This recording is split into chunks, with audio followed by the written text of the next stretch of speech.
Money or Love? Written by Barbara Cartland. Narrated by Anthony Wren. Chapter 1, 1891. The solicitor finished reading the document in his hand and looked up at the couple, listening intently to him. "I am afraid, Sir Robin," intoned Mr. Lawson, "that you have been rather shocked by all you have just heard?" Sir Robin Dunstead, a good-looking young man of 29, replied, "Shocked is scarcely an adequate word. Horrified and appalled is perhaps better. Actually, there are no words to express what I am really feeling." His sister, Alena, who was sitting next to him, put out her hand and laid it on his arm. She agreed totally with what he was saying and was feeling the same herself, but there was no point in her saying so. "I am very sorry," continued Mr. Lawson.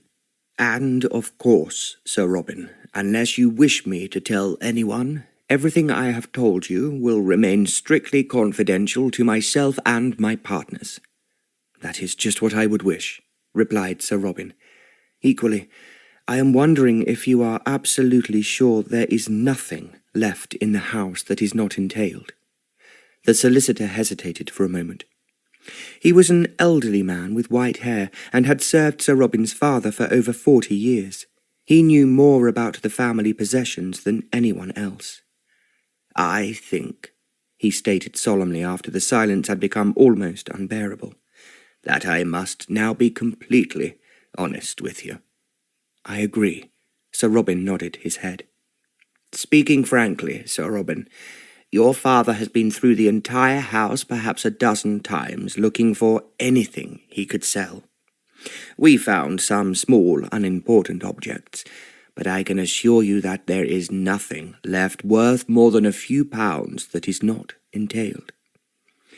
The 8th Baronet, Sir Edward Dunstead, had died the previous week, and because he had been ill for such a long time, and his son had only recently returned from India, the funeral had been a quiet one, with only relatives who lived nearby expected to attend. Robin and Alena were the only near relatives alive, and as their father had been in a coma for nearly a year, it would have been untrue to pretend they were deeply upset by his death. It was actually a merciful relief both to the sick man and to every member of the household. Sir Robin had not asked to meet Mr. Lawson and hear the will until today, as he was quite sure that the only two people really interested in it would be his sister and himself.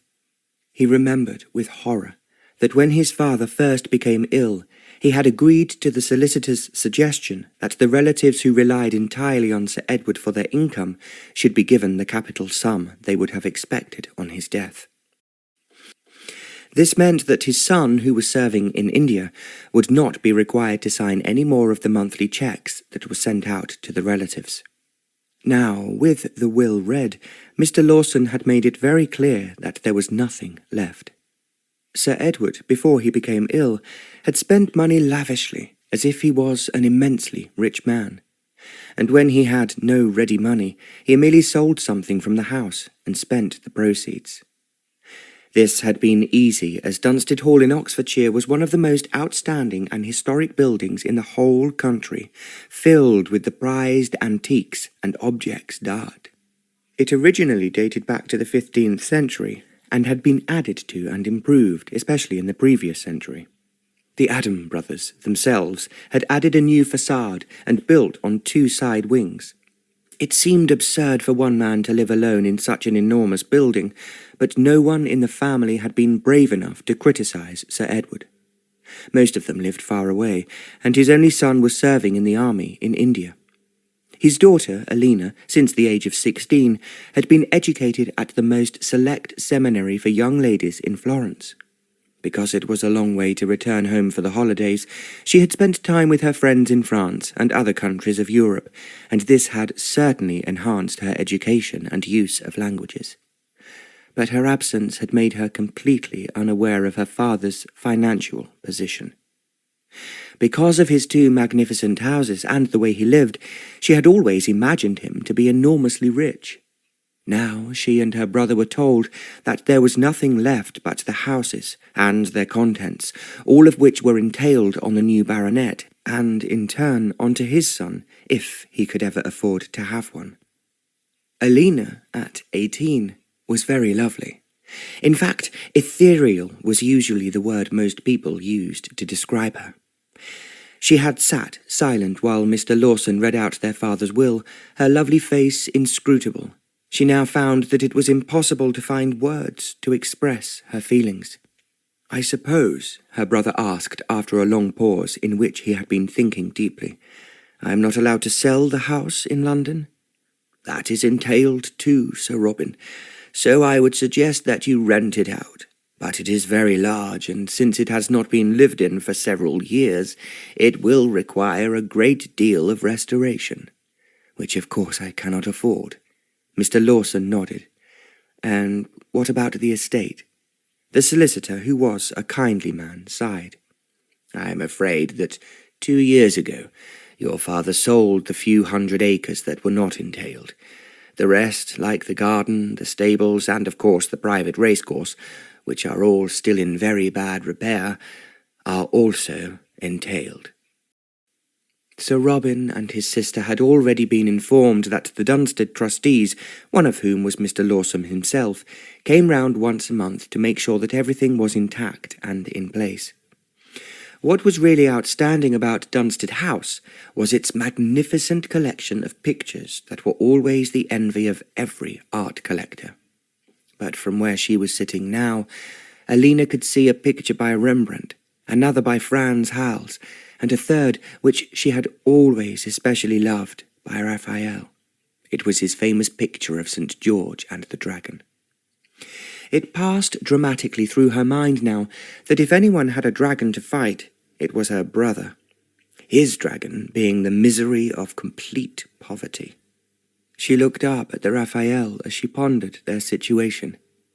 St. George, mounted on his rearing white horse, was not unlike Robin, and the dragon with its long black wings and its snarling mouth appeared as horrifying as everything they had been told by Mr. Lawson. As if he had nothing more to say, and found it hard to control his feelings, Robin rose from his seat. He walked to the mullioned window and looked out at the garden. He remembered it being perfectly kept with smooth green lawns and well-kept flower beds. He was not surprised to see that the lawns needed cutting, and the flower beds appeared to have more weeds in them than flowers. During his father's illness, the solicitors, realizing the family's dire financial position, had cut down the staff, so that in the house and on the estate there were as few men and women employed as possible. Sir Robin had already discovered that the majority of the staff were old, and they had been prepared to stay on for only a small wage, because they had nowhere else to go. But they were all far too old to keep the place in the perfect order he remembered from the days of his youth. His father had been quite unable to communicate with anyone, and Robin had therefore not come home earlier, as he now thought he should have done. The Viceroy had begged him to stay on in India because of his excellent work, and he now realized that while he had wanted to stay, he should have returned home. But even if he had, he told himself firmly, it would have been too late for him to stop the rot, far too late to prevent every penny his father possessed being squandered. He most certainly had not expected that everything saleable would have been sold. He could see now why there was an empty space on each side of the marble fireplace, where there had been 2 exquisitely carved Queen Anne mirrors. He had also noticed, as soon as he came into the hall, that the grandfather clock he had loved as a small child had disappeared. There were spaces in the passage leading towards the reception rooms where there had once stood exquisite inlaid cabinets that every visitor admired. Mr. Lawson had told Robin that he had drawn up a list of items that, to his knowledge, had been sold during the last 5 years. He had pushed the dossier over the table, but Robin had not even looked at it. What is the point? He thought to himself.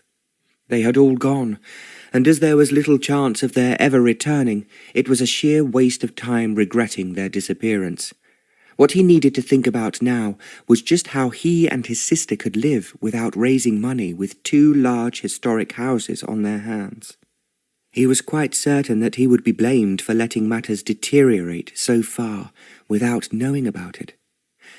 As he had not quizzed the solicitors, they had been, as was correct, loyal to his father, and no one had told him what was happening. The late baronet had always been an exceedingly generous man, and he had never denied himself anything he really wanted. He had bought the best horses, and, as his friends commented mockingly, he lived like a lord. There had always been a butler and 6 footmen at Dunstead Hall, and it was very much the same in Dunstead House in Park Lane. The magnificent collection of paintings had been started by the second baronet, and then added to by each of his successors. The pictures were divided between the 2 houses, and with walls groaning with such treasures, no one would believe that the present owner had no money to pay for his meals, let alone keep the 2 houses clean and tidy. There was, at the moment, complete silence in the large study. It was where the late baronet had always sat at his exquisite Regency writing table. As Sir Robin did not turn from the window, Alena, who had been quiet for some time, remarked, "There must be something we can do. But in the meantime, Mr. Lawson, you are quite right in thinking he would not like everyone to know about the predicament we are in."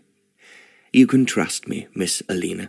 I need not tell you of my deep affection for your family, and although it may seem presumptuous, I am very fond of this house, because it contains more treasures than any other house I have ever visited."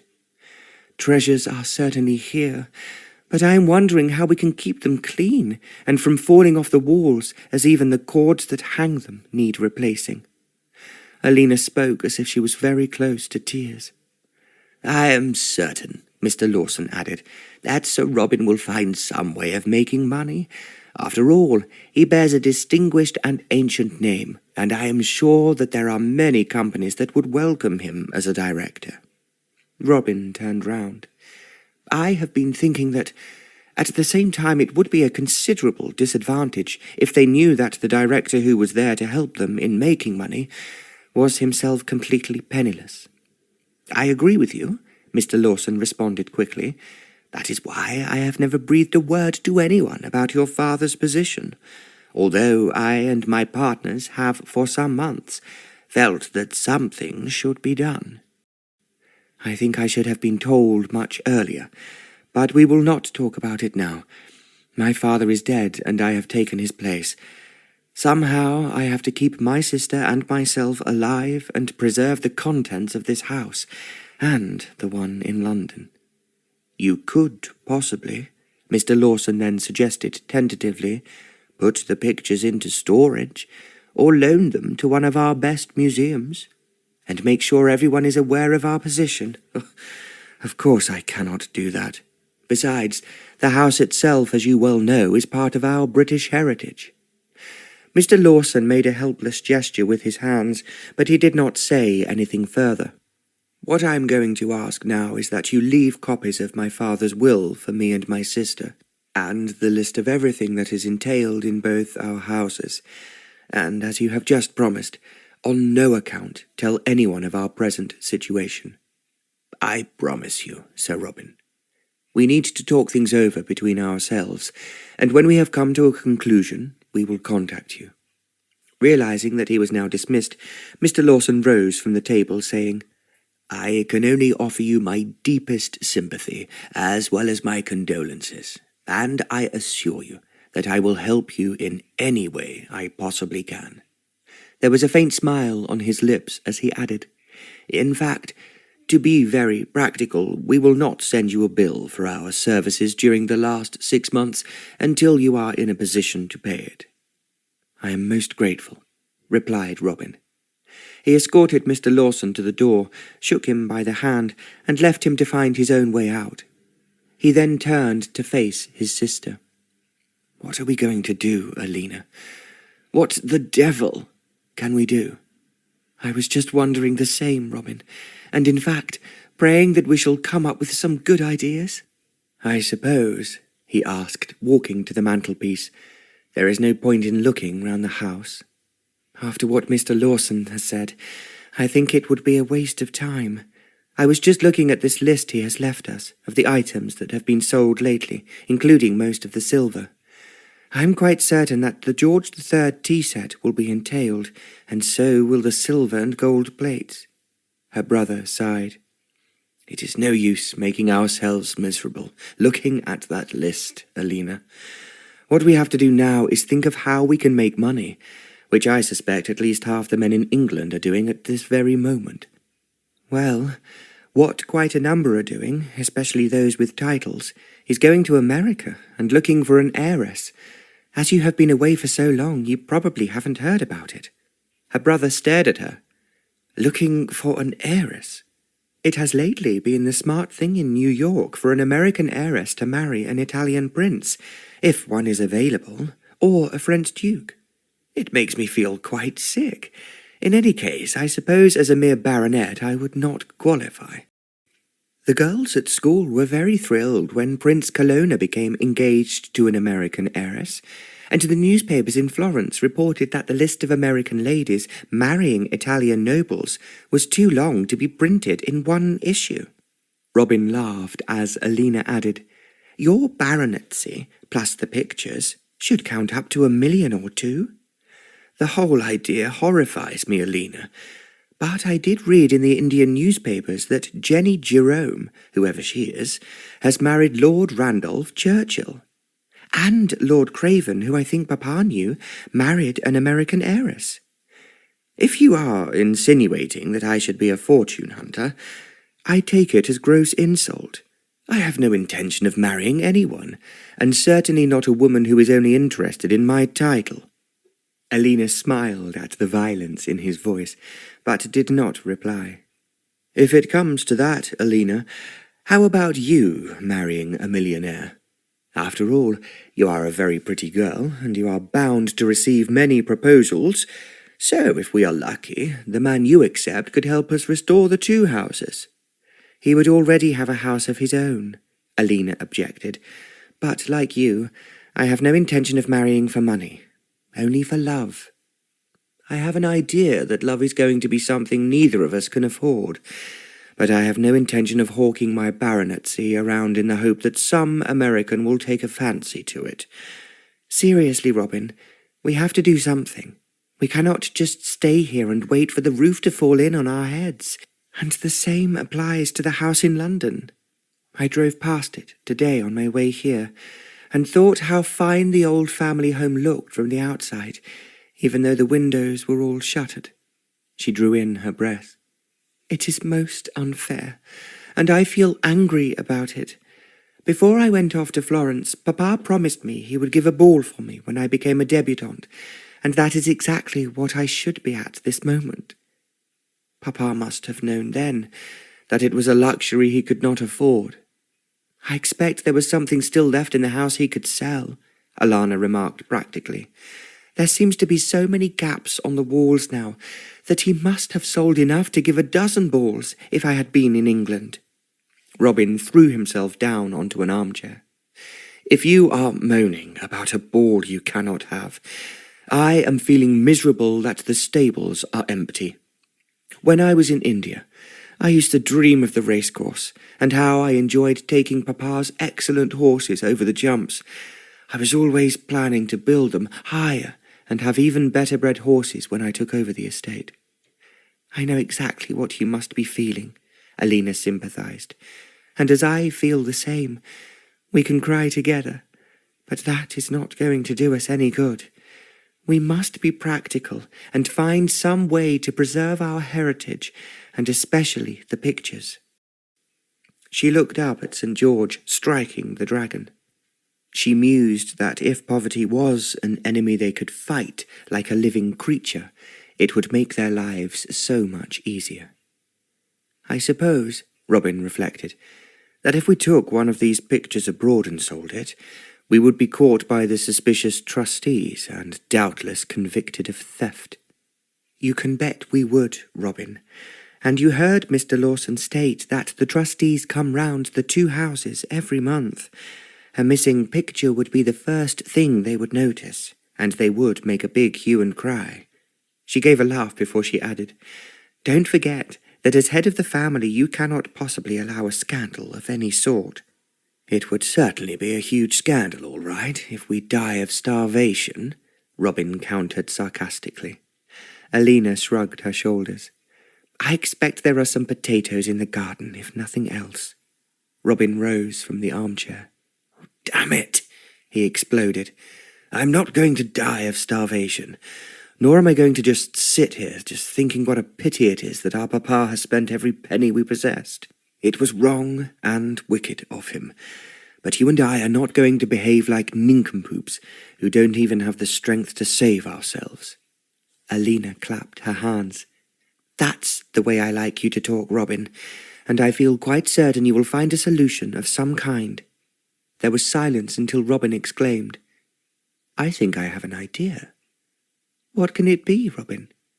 "I'm just working it out, but I would doubt if you will agree with it. I'll agree to anything that improves our situation, and I'd prefer it to be something active. There is nothing worse than sitting and waiting for a calamity to strike one." "I think this calamity has already struck us, Alena, and that is why I must do something positive, something that no one would expect." "I agree, of course I do. But what is it?"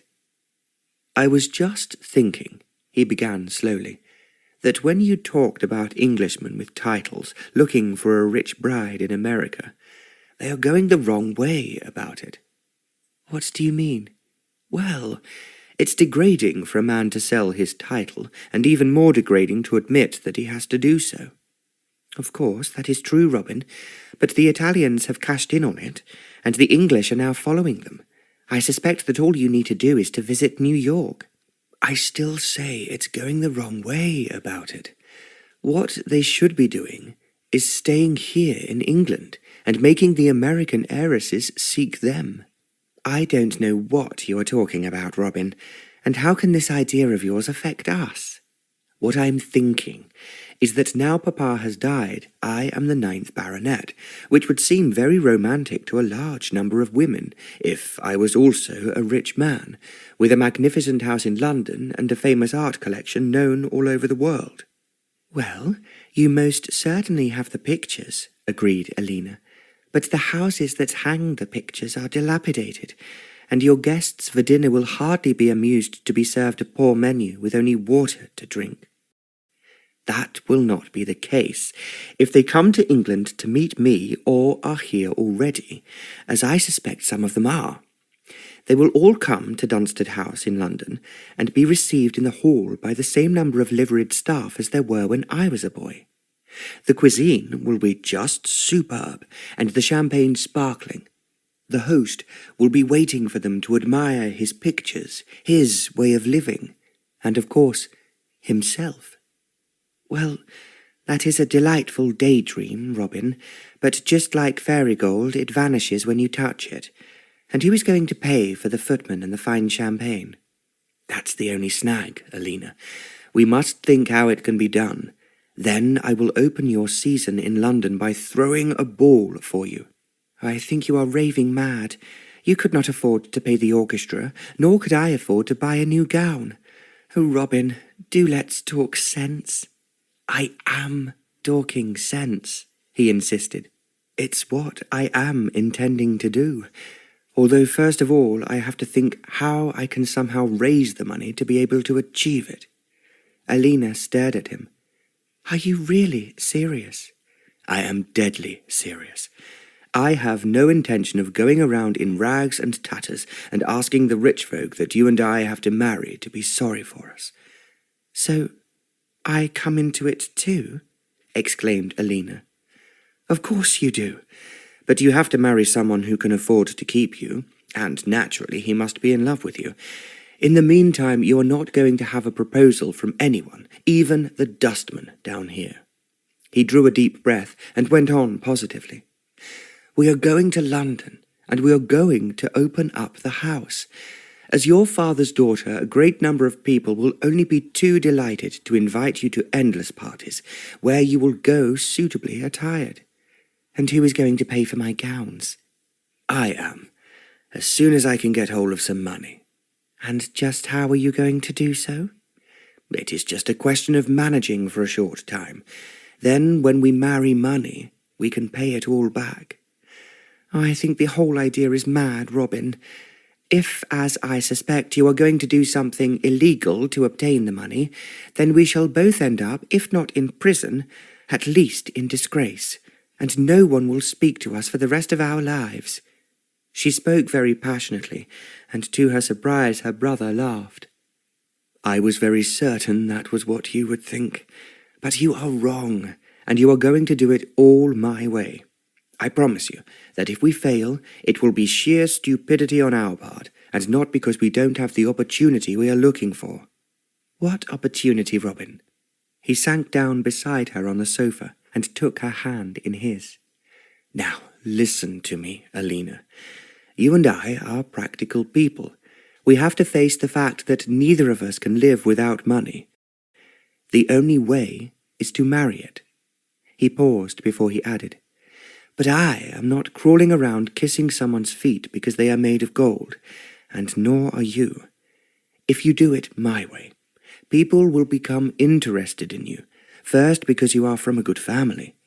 He looked intently at Alena before he continued. "They will all be bowled over when they see how beautiful you are, and lastly, although it will seem of little consequence, they will accept you as an equal, because if they have money, you have it too." "Very plausible, Robin, but quite impractical." "I don't think so, and I just refuse to be a poor man tapping on the back door. If we fail, we will go down in a cloud of glory, not just slip away humbly and grateful for any scraps that may fall from the rich man's table." "That, I admit, would be very unpleasant, but I still cannot understand how we can possibly open the house in Park Lane or hold a ball for me." "It is what you have been promised, and it is what we are going to have. If we take risks together, it will not be as frightening as if we take them on our own." "Risks? What risks?" "I was just now wondering, dear Alena, whether I should tell you the truth or keep you in ignorance." "You cannot keep me in ignorance," she protested. "I suppose, however much I argue, I will do anything you think will help us out of this appalling and scary situation." "That is just what it is. As I have already told you, we could easily crawl away and hide here in misery. I can shoot some rabbits and you can do the cooking. Everyone will feel sorry for us, but will do little or nothing to help." Alena shivered, as she knew it was the truth. If they stayed in this huge house with no servants, it was very doubtful whether any of their neighbours would be interested in them. Certainly their so-called friends in London would take their names off their guest lists. "Now tell me the way out," she murmured. "Well, what we are going to do is look around the house and find one of the least noticeable and, I suppose, least important of the famous pictures." Alena gave a cry. "You are not touching them. You know as well as I do that they are inspected by the trustees every month, and if you are thinking of selling one, they will come down on us like a ton of bricks." "Not if I do it my way." "And what is your way, then?" "Strangely enough, when I was sailing home in the ship from Calcutta, there was a man on board, an Italian, who is a brilliant artist, and to amuse the passengers, he did some portraits of them, and they were delighted." "I'm not surprised." "When I talked to him, Alena, I found he had gone out to India not only to paint pictures which he could sell, but also to make replicas of one or two of the portraits of the first viceroys that had been damaged by the heat and lack of proper attention. He showed me a copy of the portrait he had made of the very first viceroy, Lord Canning. I remember reading about him. I had to admit that the way he had copied it was brilliant. He was taking it back to England to be hung in the War Office, and I swear that it would be impossible for anyone to know that it had not been painted by the original artist." He could see Alena's eyes widening, and continued, "In addition, he told me that he had restored, or rather reproduced, one of William Pitt, as Prime Minister. It had been damaged by the servants. When his reproduction was hung, it was impossible for anyone to know it was not the original painting. I can see what you are intending to do, but I am sure it's very dangerous. Perhaps, guessing instinctively what I was to find here, I asked my friend if I owned a picture that was extremely valuable and at the same time not publicly for sale, where would it be possible to dispose of it? I suppose he knew of someone. He assured me that he knew of where he could dispose of it perfectly safe. I cannot believe that. If one of our pictures found its way into Europe, it would be easily traced if it appeared still to be hanging in its proper place, and then no one could suspect it was not the original. It is a terrible risk, breathed Alena. I consider it more of a risk to sit here and wait to starve to death. I actually think it was fate that I had this conversation with the Italian, and asked him before we parted if he would like to see our pictures in London. I was rather worried that he might copy one when we were not looking, and we would be left with a substitute without being aware of it. We must certainly not allow that to happen, said Alena.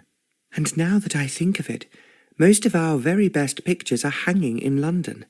There are 2 by Van Dyck, for instance, and I have always loved the one of Charles I.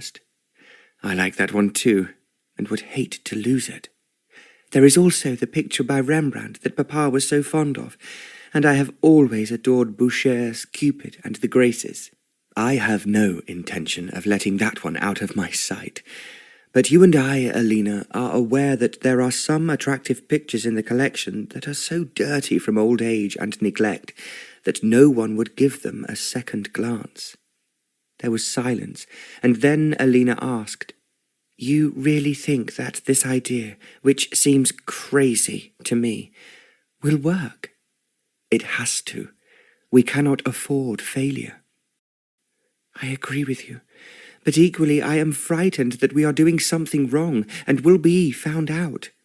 Actually, if you think about it, Alena, whilst I am alive, everything belongs to me. Thus, if anything is lost, I am the loser, and I cannot for the moment worry about my sons who are not yet born and are unlikely to be, unless I can provide them with a rich mother. That is one way of looking at it. But please, Robin, don't take any unnecessary risks. It is always going to be a big risk anyway.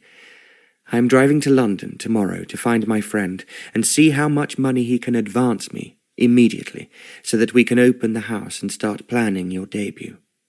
Alena closed her eyes. I do not believe this is true, Robin. I think it is all a dream. And when I wake up, we will find ourselves here with all the pictures crumbling on the walls and very dusty, because we no longer have servants to clean them. Robin bent forward and kissed her on the cheek. Nothing like that is going to happen.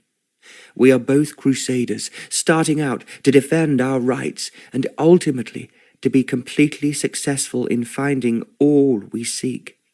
A rich wife and a rich husband, Alena remarked in a very small voice. And may they also be so fascinating that we fall in love with them. Chapter 2. Alena spent a quiet day in the country after Robin had departed for London. She walked round the overgrown garden and then spent a long time gazing at the pictures in the house. She could not help feeling it was thrilling to own the work of so many famous artists, although the pictures all needed considerable attention. But not one of them could help her and Robin. She thought his idea of how they could provide for themselves was very risky, and she almost hoped that when he reached London, he would not be able to find his friend. Even if he did, he might well refuse to take part in anything beyond the law. It was very quiet in the house and in the garden, and she was still feeling somewhat miserable when she heard the sound of wheels outside in the drive. This meant that Robin had returned. One of the farmers had taken him to the train station, and she suspected that he had somehow found a lift back. She ran out to meet him as he reached the top of the steps outside the front door. "I'm back," he announced unnecessarily. "I can see you are, Robin. I have been counting the hours that have passed very slowly until I saw you again. Come into the sitting room. I thought it would be too late for tea, but there is a cool drink and a sandwich if you are hungry. Actually, my friend Luigi gave me an excellent luncheon. And everything is satisfactory. Alena gave a little cry. That is just what I was waiting to hear. You really mean he will do as you suggested? He has started already. What do you mean? I met him at 11 o'clock and took him straight to the house in Park Lane. Was there anyone there, Robin? No one. The house was all shut up. But, of course, I had taken a set of keys with me. If there was meant to be a caretaker, there was no sign of one. I should have thought that was very dangerous. I thought the same. But everything was intact, and I have now arranged for a caretaker to start tomorrow. Of course, we will need a large number of servants if we do move in, Alena murmured under her breath. Now, let me start from the beginning, Alena. He drank some lemonade that Alena had made for him and began. I told Luigi just what we required. As I told you, copying is something he is a great expert at. He agreed to do what I asked, and we drove immediately to Park Lane.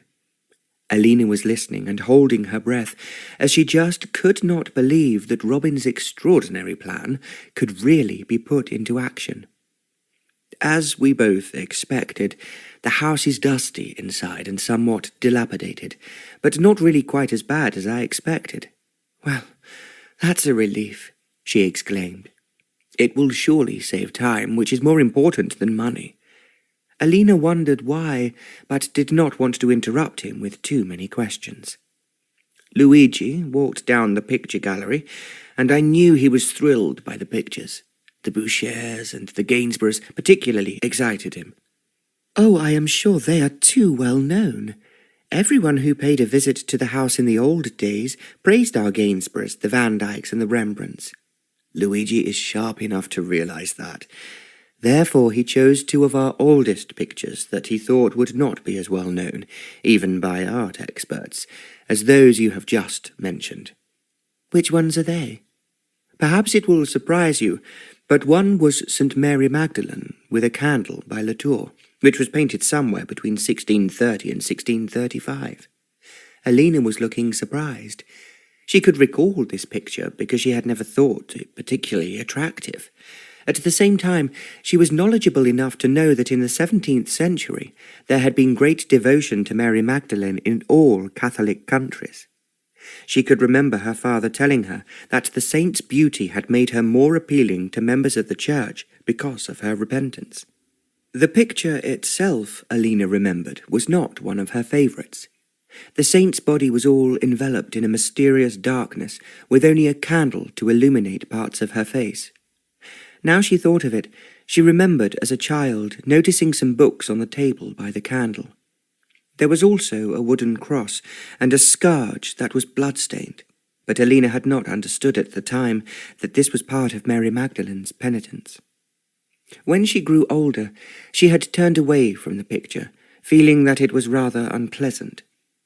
As if Robin was reading her thoughts, he remarked, I can understand you not being particularly fond of that picture. Luigi told me that he had heard it suggested that Latour used a gypsy as his model. There were many in Lorraine at the time. Do you really think that your friend can copy this picture so perfectly that no one will ever discover that the original has been removed? Alena asked him hesitantly. I have seen a good deal of his work now, and I defy anyone to form any suspicion that the picture they are looking at was not painted by the artist who signed it. Alena did not want to speak, and he continued. What is so clever is that Luigi has collected over the years a large number of old canvases of various ages. Therefore, our copy of Mary Magdalene will be painted on a 17th century canvas that would, I am very certain, convince any expert it had been painted in that century. It all sounds exceedingly clever, Robin. And what was his second choice?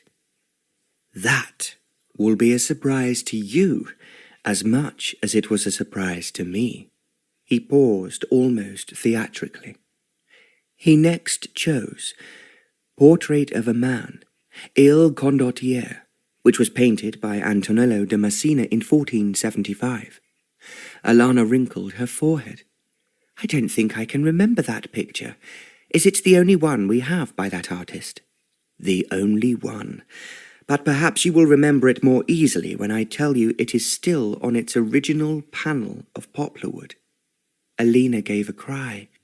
Of course, it's another picture I never liked, and therefore never bothered with.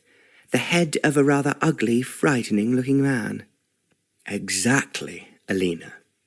He was supposed, Luigi thinks, to express the proud, commanding spirit characteristic of the early Renaissance. Alena was recalling the clenched jaw and the stern expression on the face.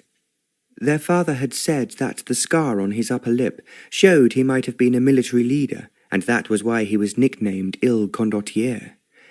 I really don't mind you taking that one, Robin, but surely if it is on wood, it will be much more difficult to forge than if Luigi was painting on canvas. Actually, he said it was helpful. He has a panel of poplar wood, and the background, the cap and the clothing have darkened, so whilst the face stands out dramatically, there is less painting required for the rest of it than in any other pictures he might have chosen. I see his point, and quite frankly, he is welcome to that picture. Very welcome indeed, especially when you hear what he expects to receive for the two pictures. What is he going to get? I have forgotten that he is going to sell them for us, but surely that is dangerous, since people will ask where the pictures have come from. Not as dangerous as it may sound, for the simple reason that Luigi has a dedicated patron, who is building up a magnificent collection of paintings of originals that he wishes to keep secret. And what is more, he trusts Luigi and will not ask awkward questions. A secret collection? I just cannot believe it, Robin.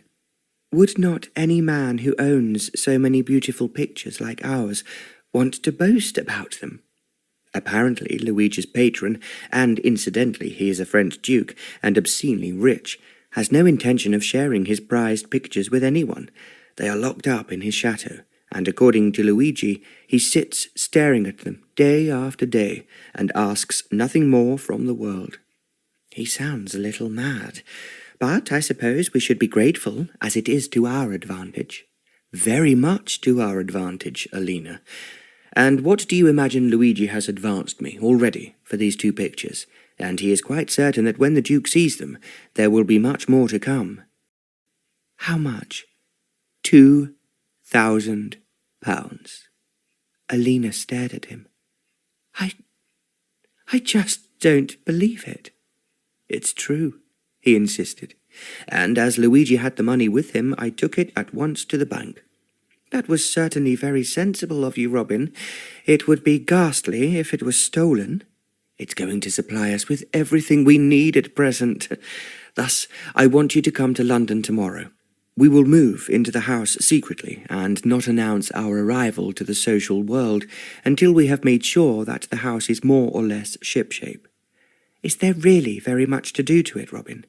Not as much as I feared. The walls are intact and the ceilings have not fallen in. I feel a number of servants working hard would soon make a great deal of difference. I am leaving the curtains to you, Alena, as I expect they will need replacing.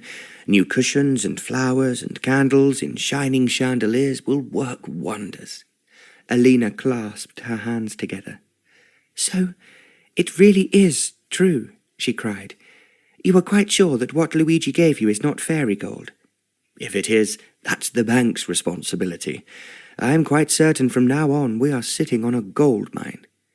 But you must not sell any more pictures, Alena exclaimed. You know if you are greedy, it always means disaster. I'm not greedy, but I am only too well aware how long that money has to last us. Long enough, in fact, to find me an amiable and rich wife, and for you a millionaire. Alena laughed. That is most definitely unlikely. With your face it should be a multi-millionaire, but I suspect there are very few of them about. Now they were both laughing. Alena placed her arms round her brother's neck and kissed him on his cheek. You have been brilliant, Robin. I thought when you told me what you were going to do, it was impossible. But now it actually happened. I can only say that you are very much cleverer than I thought you could ever be." Robin chuckled. "The copies of the pictures have yet to be made. But in the meantime, just in case any of those nosy trustees start looking round, Luigi has been very astute." "In what way?" "He brought with him a 17th century canvas with a picture on it so damaged that it would be difficult for anyone to decipher what the subject of the painting had originally been." "So it is hanging in the picture gallery now?" "Exactly.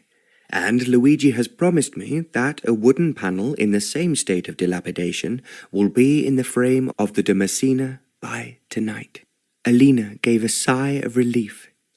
"I cannot believe that the trustees will be creeping around without us knowing, but frankly, I trust no one." "That is very sensible, and it means that no one but ourselves and Luigi must ever know what has happened this afternoon in Dunstead House." Robin looked round him.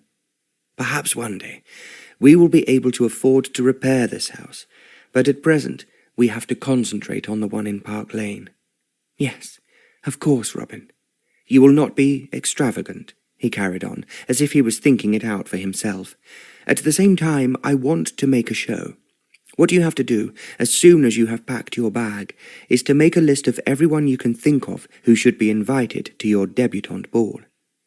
"I have Mamma's address book somewhere, and that will give us the names of her friends she entertained in the past, and they will at least know who we are, even though they have not seen us for years."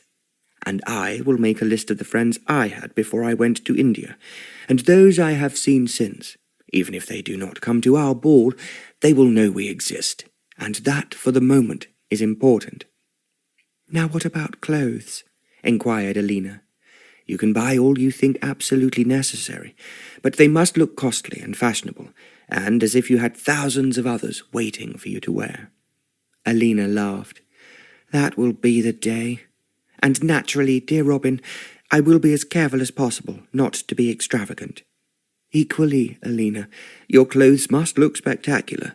Remember that we are pretending to be as rich as Papa was before he threw his money away in that idiotic manner." He thought for a moment, and then added, "As he had been so ill, most people will remember Papa when he had the best horses and gave the most amusing parties. Therefore they will not be the least surprised if we do the same." "Horses? Can we really afford any horses?" Alena asked breathlessly. "We will have 2, to ride in Rotten Row, with the smartest team ever known to draw a carriage.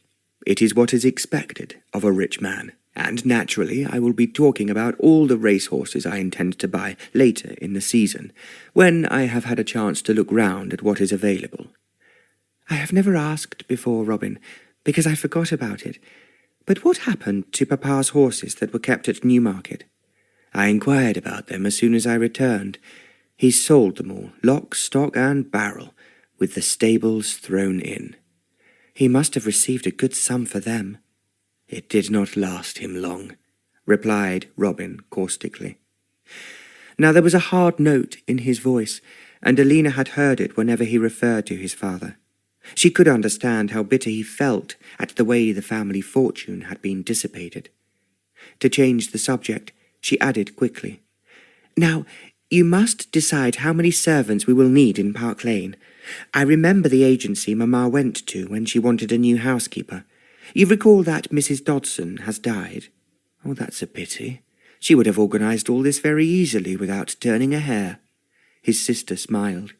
"She would have been 90 by now, and I doubt if she would have been as efficient as you would wish." "I forget people grow old, and it will happen to us too if we don't hurry up and get on with our lives." "We are really doing our best, Robin, and you have certainly been brilliant in finding this Italian man." "I never thought that when he talked so eagerly to me on the ship about Papa's collection, which of course he had heard of, that he would come in so useful. He was astonished when I told him what I required, but he agreed, at once and with enthusiasm."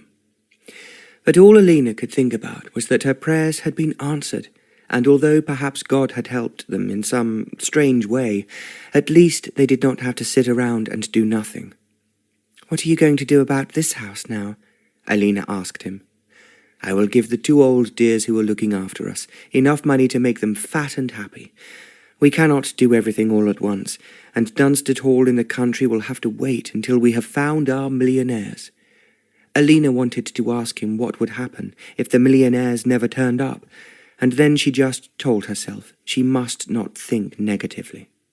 She just had to believe that this desperate effort of Robin's would succeed.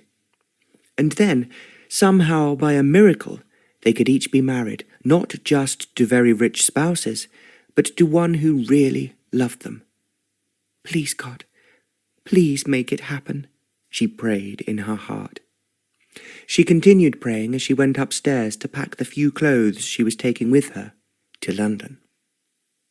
They set off very early the next morning, catching what was called the milk train, because it was the train on which the farmers sent their fresh milk up to the city.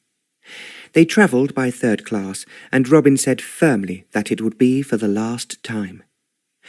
When they reached Paddington Station, they took a hackney carriage to Dunstead House in Park Lane. Robin opened the door, and Alena entered nervously. She found that the large hall with its long windows was not in as bad a condition as she had expected, although the Greek gods in the alcoves were thick with dust. The great fireplace had not been cleaned out since there had last been a fire in it.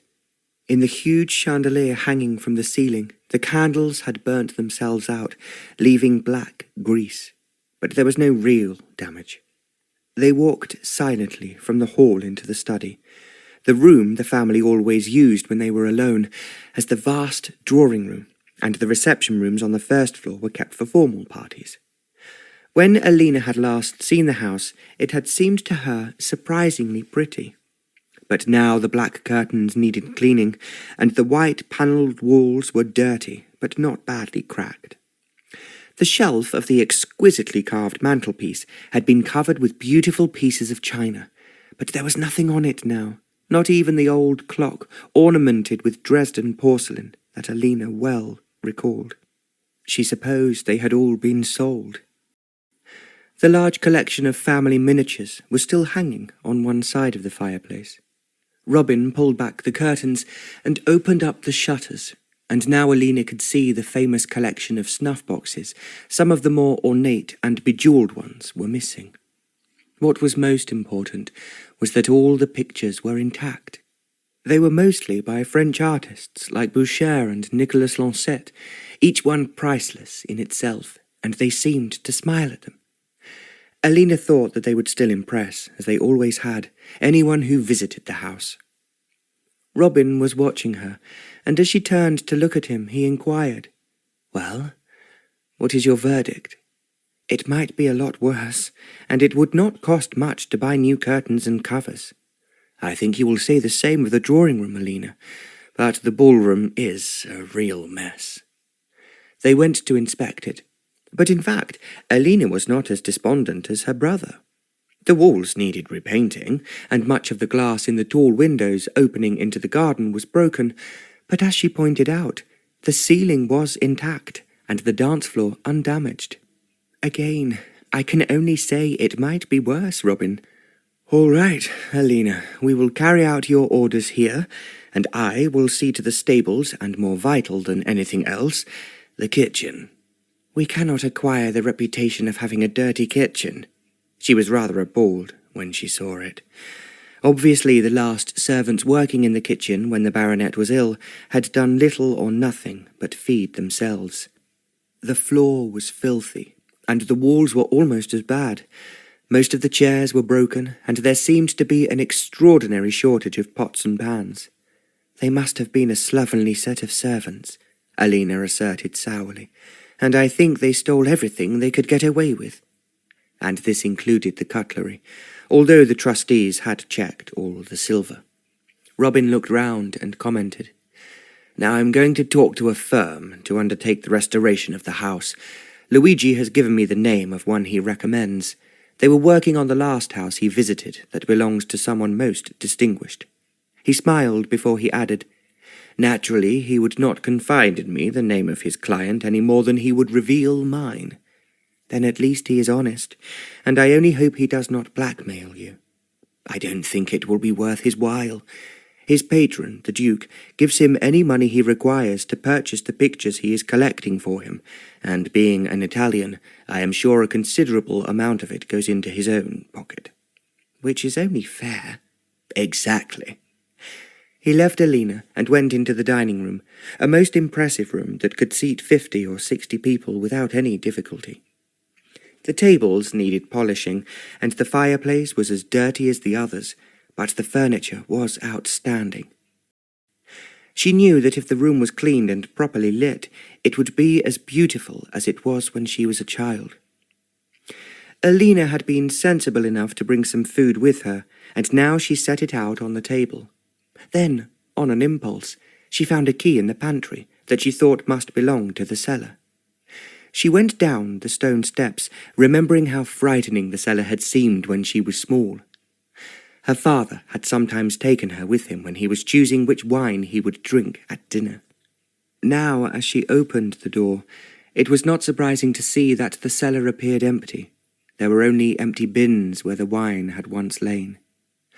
Then she remembered that there was another cellar further on. It was fitted with a special lock that her father had invented and did not require a key. He had shown her how to work the lock, telling her that it was a deep secret so that the servants could not steal from him. There was a good chance, Alena reckoned, that the lock was still effective. She twisted the dial just as her father had shown her, and to her delight, the door opened. When she looked inside, she saw that there was at least 24 bottles of claret, champagne, and port. She picked up one of the bottles of champagne and closed the door of the cellar behind her. She hurried upstairs to the kitchen, and as there was no ice, she stood the champagne in a bucket of cold water. Then she waited for Robin to return. It was approaching 2 o'clock before he appeared, and by that time she was feeling hungry. She heard him open the front door and ran into the hall. "I thought you were lost," she cried. "I have come back with good news, my dear sister, and I'm feeling ravenous." "Luncheon is now served, my lord," Alena intoned mockingly. "But before I tell you my news that will please you, I want to know what has happened." "I have arranged everything," Robin replied as he put down his hat on a chair. "The men will be arriving at dawn tomorrow morning, and they have promised me I will have their best workmen, and everything will be done at express speed." "Oh, that is splendid news, Robin. Now, because you have been a good boy, you shall have your reward, a glass of champagne." "Champagne? Where did it come from?" "I remembered Papa's secret way into the back of the cellar, and there are sufficient bottles there to keep you happy until the show begins." Robin chuckled. "The show is to begin sooner than I expected. You must sit down tonight and write your invitations to the ball, which will take place in exactly 2 weeks' time." Alena stared at him. "Are you quite certain it is now possible?" "Absolutely certain, Alena. The man I went to see knows this house. In fact, he has worked here in the past. I told him that it was dilapidated, as I had been abroad, and as I don't want you to miss the season, I would employ a firm that would work the quickest and make it possible for your ball to take place before the end of May." "And he agreed?" "He jumped at it. I explained that the house was in a bad state because my father had been ill for over a year, and he understood. It was not because I could not afford to spend money on it." "Will he be very expensive?" I told him that if he was successful here, I had a house in the country that was in a far worse state, but I was not going to place it in anyone's hands until I had seen what he could do for me. "That was very astute of you, Robin." "He's going to do his best as cheaply as possible, and that is exactly what we need." "I think you really do deserve a glass of champagne, and I hope it will be cool enough." Alena ran to the kitchen to fetch it for him. As she did so, she thought how fortunate they were, and so far everything seemed to be going so smoothly and without too many difficulties. Once again, she was praying that God would help them and that nothing would go wrong. "Please, God, please," she murmured as she carried the champagne into the dining room. "Make Robin happy. He is trying so very hard, and it would break his heart if he failed." When luncheon was over, Alena did as Robin had told her. She sat down at the writing table that her mother had always used, and with the address book in front of her, she copied out the names and addresses of everyone in it. There were a large number, and when Robin came back, she asked him, "Just how many invitations have you ordered to be printed? I have written nearly 400 envelopes."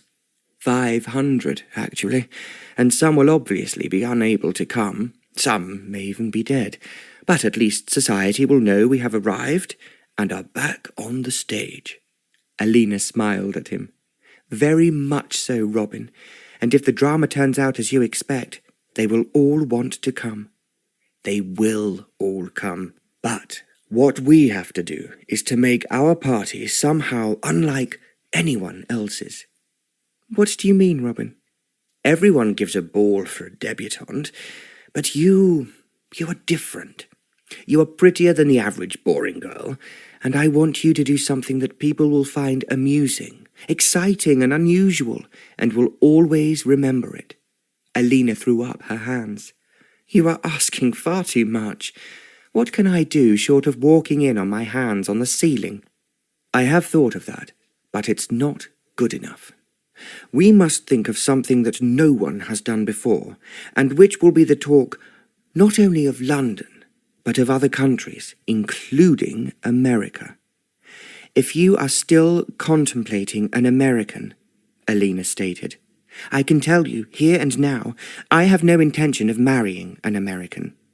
He did not say anything, so she continued, "There were 2 American girls at the school in Florence, and I thought that their brothers, when they called to see them, were very boring, and did not seem in the least significant. Also, the stories the girls told of what goes on in New York made me very glad I am British." "Alena, of course it did. But sadly the British at the moment are not particularly famous for their wealth, while American riches are increasing year by year." He made a gesture with his hands. "It was only just a few days ago that yet more oil wells were found in Dallas, and the Yanks are indeed miles ahead of us British in their invention of new machinery, mechanical instruments and photography." "I suppose you are right, Robin, but that does not make their people more attractive." "Give them a chance. They are a young nation, and that is why they have been clever enough to learn from us. Sooner or later they will not only produce what we need, but they will become more civilized in our eyes." It was quite a speech, and Alena clapped her hands.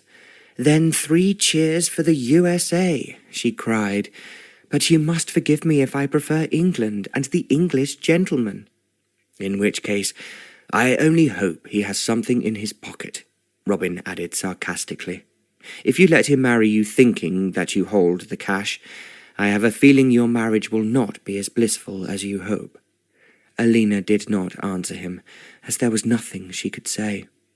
She knew that if she deceived an Englishman by pretending to be a rich woman when she was penniless, he would never forgive her. Therefore, unless she could meet someone who was different in every way, she would have to do what Robin had told her to do, and that was to marry an American, or perhaps a wealthy European. Then she remembered that the French and Italians, if they were anyone of importance, always had arranged marriages, and she had heard her friends at school talking about it. One of them had remarked wistfully, "I hope I will be able to choose my own husband, but Papa already has someone in mind whose family is just as aristocratic as ours, and who thus will have his marriage arranged for him as soon as he becomes of age."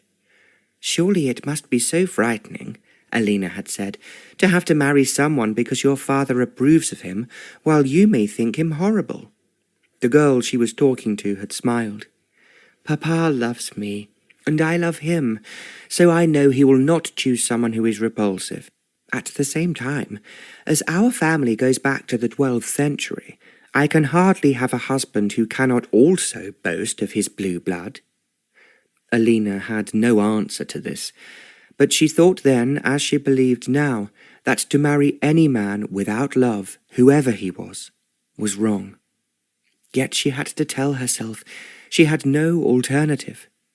As Robin had said, they either had to sit down and starve, or find someone who could keep them in the manner their father and mother had been accustomed to before all the money was spent. As if he knew what she was thinking, he bent down and kissed her. "Do stop worrying, dearest. Luck is on our side, and who knows, the god of love himself, Apollo, may drop down from heaven and ask you to be his wife." Chapter 3. Alena cooked breakfast for her brother, and he then rushed off, saying he had an idea about the servants. "I was thinking of going to the agency," Alena had said.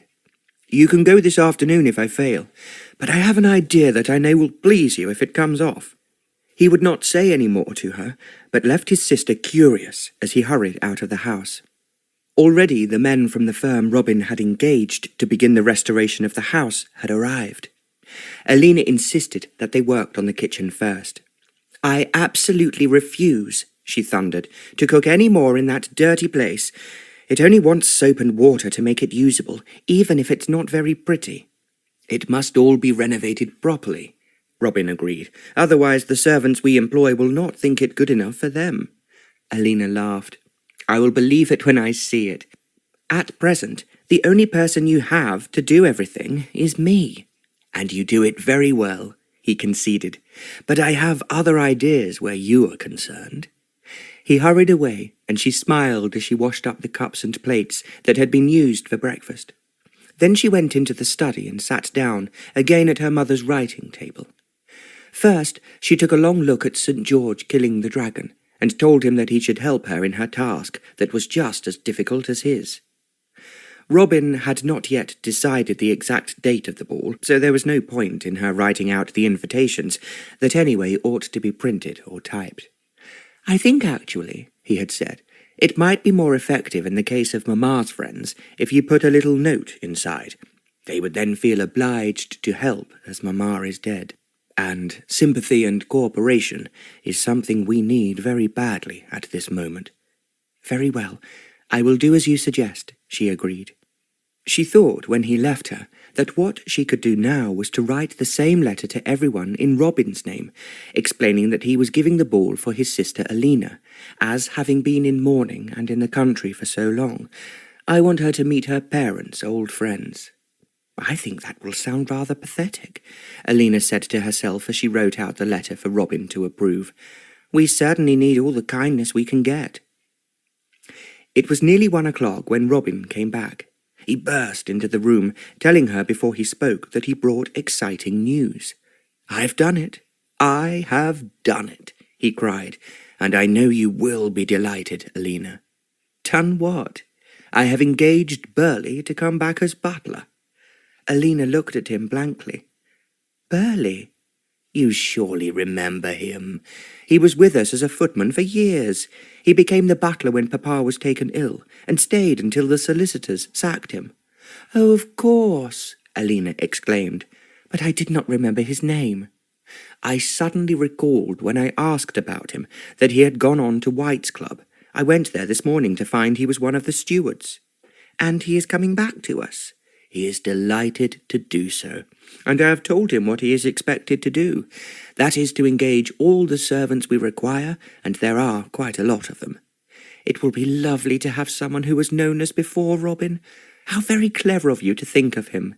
"I have been clever in another way as well," Robin added smugly, "and this came to me in a flash." "Now what can that be?" asked Alena. "I was thinking about the ball, and that as the men are working only in the kitchen at the moment, it's going to take quite a long time before they start work on the front of the house and the ballroom." Alena shrugged her shoulders. "I am afraid that is inevitable."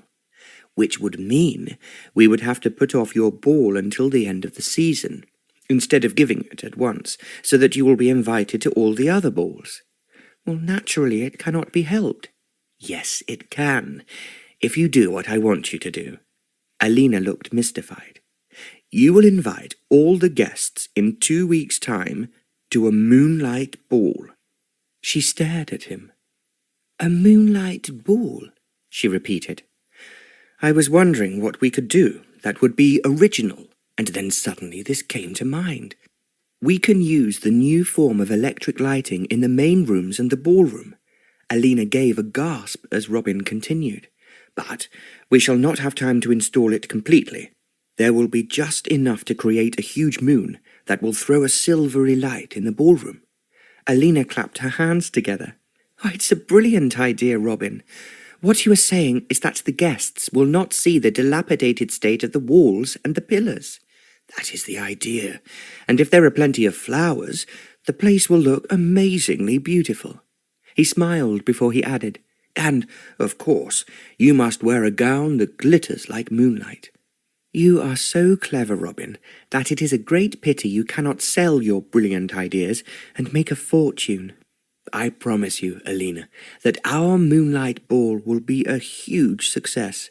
I shall also have a moon in the dining room, and smaller ones in the hall and passages." Alena could not help feeling excited. She had been thinking that, unless they could hurry the workmen, no one was going to be at all impressed by the house, only by the picture gallery.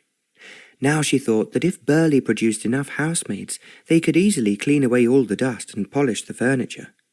It would be very difficult for anyone in the artificial moonlight to notice that the carpet was shabby and the sofas and chairs needed recovering. Robin was delighted with his ideas and talked about them all through luncheon and was hardly aware of what he was eating. Alena had realized that they would not be able to eat in the kitchen, so she had asked one of the workmen to buy some food in Shepherd's Market.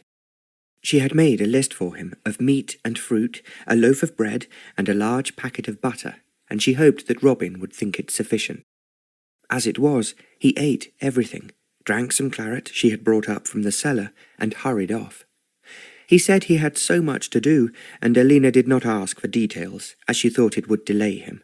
She began writing out copies of Robin's letter. She was now feeling so much more optimistic than she had earlier in the day. It was a sheer delight when Burley arrived. He was obviously as thrilled at coming back to the house as Alena and Robin were at having him. "I miss the house in the country, Miss Alena," he said, "but it weren't the same when Sir Edward became so ill. There would be no one to wait on them nurses who all complained at everything I did for them." "Oh, I don't believe it, Burley. We always thought you were perfect." Burley laughed. "That's just what I missed when you'd gone, Miss Alena."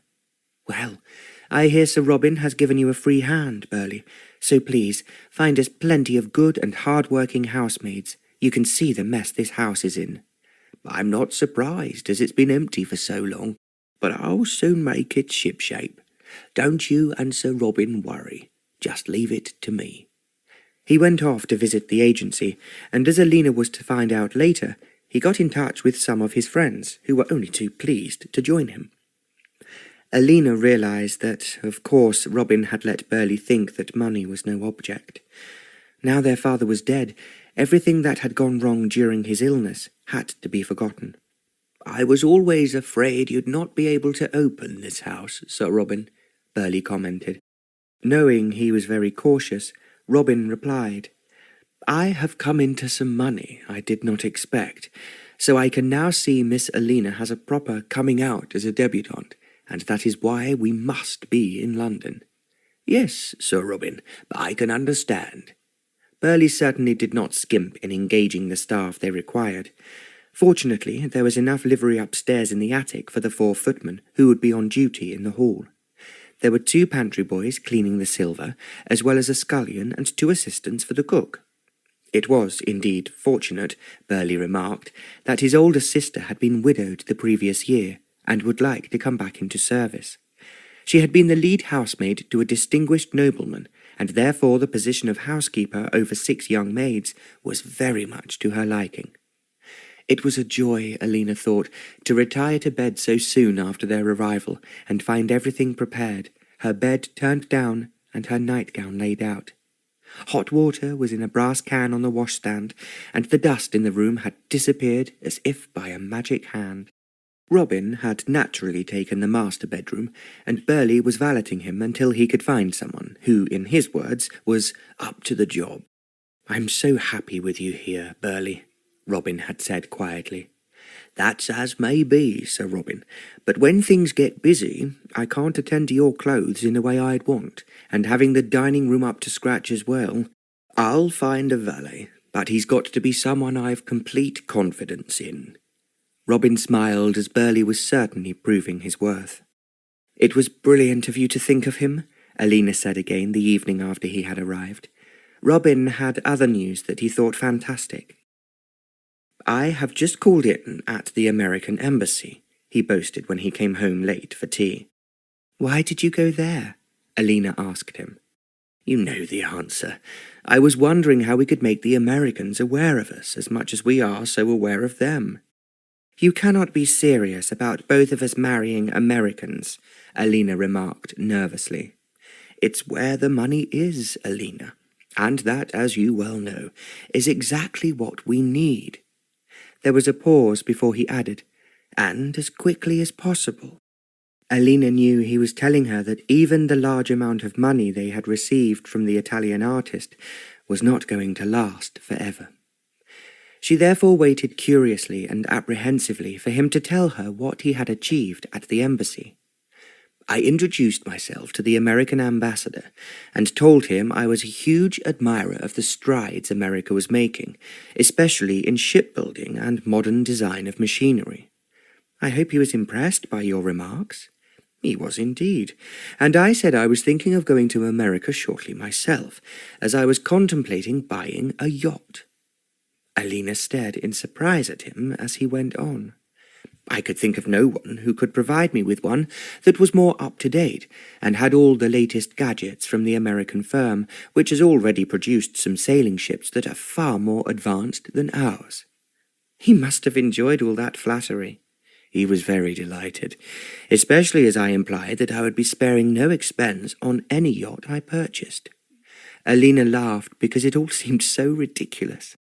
"I then invited him and his wife to our ball, and said I would be sending him an invitation in the next 2 days. I am sure he accepted with alacrity." "He certainly did, and then asked him if there were any young and pretty American girls in London at present.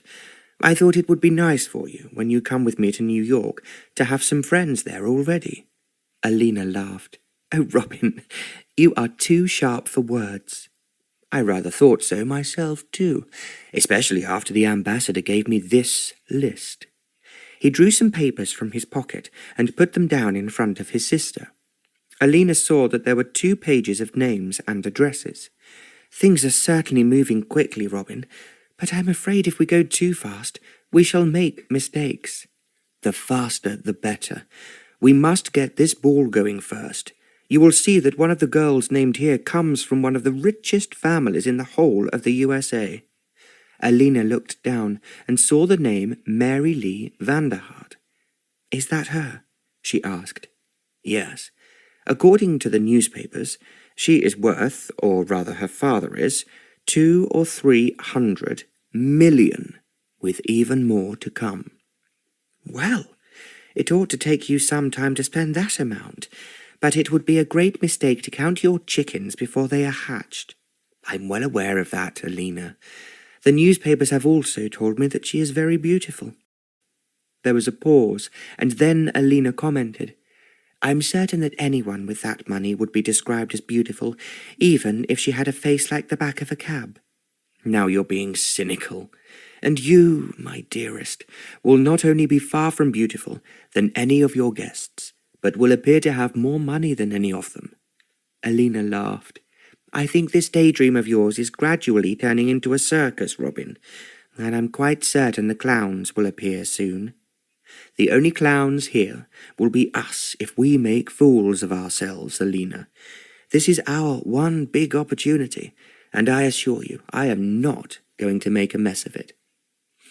As he spoke, there was a loud crash in the corridor outside, and he hurried out to see what had happened. Alena thought it was merely one of the workmen who had dropped a ladder, or perhaps his tools, so she sat down at her writing table again, and then she looked at the list Robin had given her, and shuddered. It was all very well to talk lightly of marrying a rich American for his money, but after all she was indeed the same flesh and blood as they were. Once she and Robin were married, there would be no escape. "I don't want to think about it," Alena told herself. As she was writing the additional envelopes and the letters that Robin had to sign, it was difficult not to feel that she was plunging deeper and deeper into a quagmire that might eventually engulf her completely. It was late that evening when Alena rose from the table with a sigh. She had been working at the invitations all day, and it was not as easy as it had appeared at first. She had to make sure that her mother's and father's friends were still alive. Although there was a berates peerage in the house, it was out of date, and she thought that tomorrow she must make Robin buy or borrow a new one. She had now written out invitations for nearly 500 people, and if only half of them accepted, it would still be a large ball.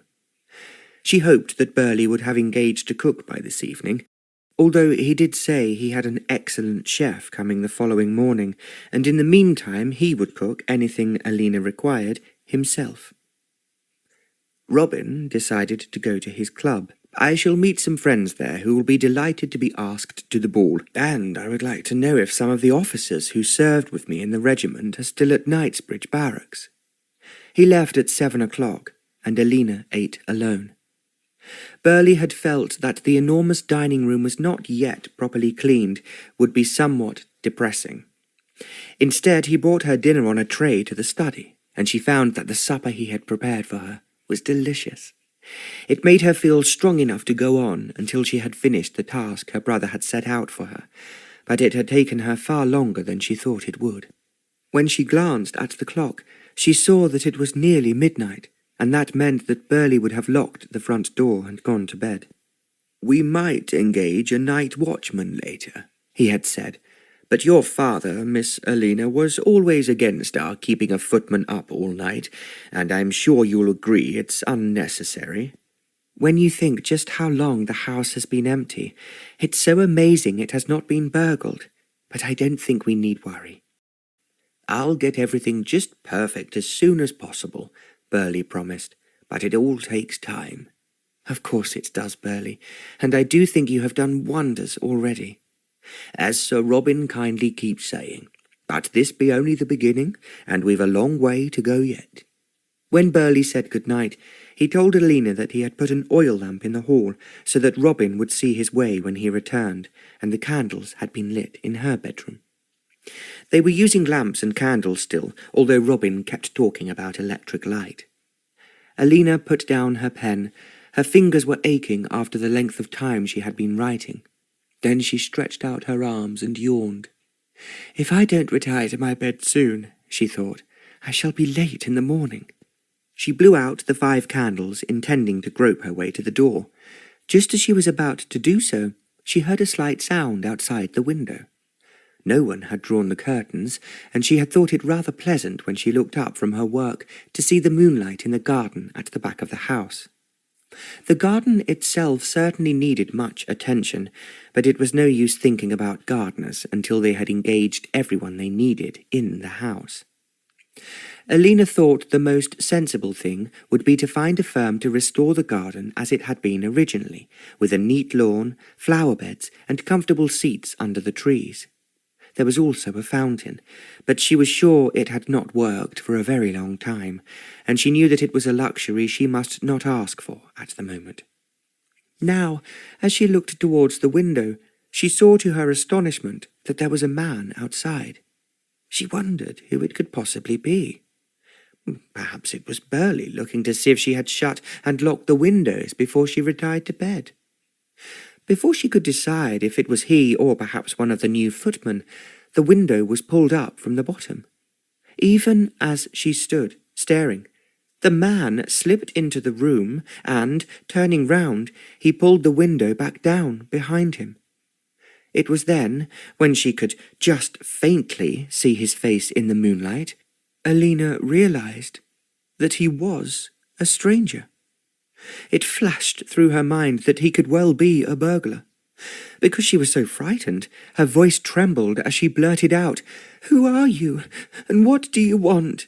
The man started and turned towards her. "Who are you?" he retorted. "And what on earth are you doing here?" "This is my house," replied Alena. "And why have you climbed in through the window? Are you a burglar?" "Your house," the man exclaimed in astonishment. "But the house is empty. There is no one living here." "How do you know that?" she demanded. She thought, although she could not really see, that he was smiling. "I have been calling here for quite some time," he replied, "and so far I have never met a single soul, so I rather doubt that you are the proprietor." "But I am," she persisted, "and if you are a stranger, you have no right to come into my house." He did not answer, and Alena thought it was more frightening talking in the dark than if she could see him. She reached out for the matches and lit the candles she had just blown out. She was conscious, as she lit them one after another, that the stranger had not moved. Now she looked over at him with a candle on each side of her face. She had no idea how lovely she looked. She was staring directly at the stranger, and he was not in the least what she was expecting. She had somehow thought that if he was a burglar, or perhaps a man in search of food, he would be rough and raggedly dressed. Instead, she found she was facing a young man who was exceedingly good-looking and fashionably attired. His coat was well cut, and his collar and tie were immaculate. He was holding in his hand something that looked like a block of paper. For a few moments they both stared at each other, and then the newcomer muttered, "Are you real, or have you just stepped out of one of these pictures? I am trying to think which artist you would do the most credit."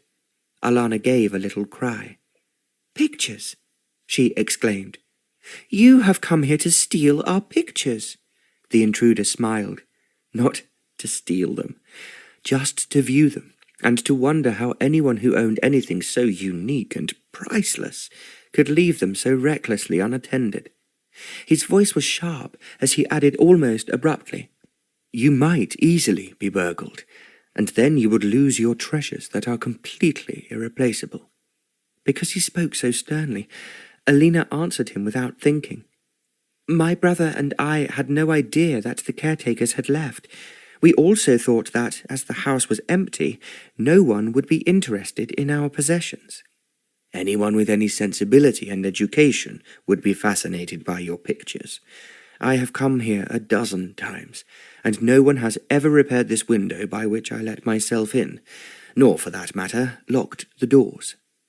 He turned to look at the picture by Raphael of St. George and the Dragon on the other side of the fireplace. "Have you any idea what that wonderful picture is worth?" "It is one I have always loved," she responded. "Then you should take more care of it." Then, quite unexpectedly, he laughed.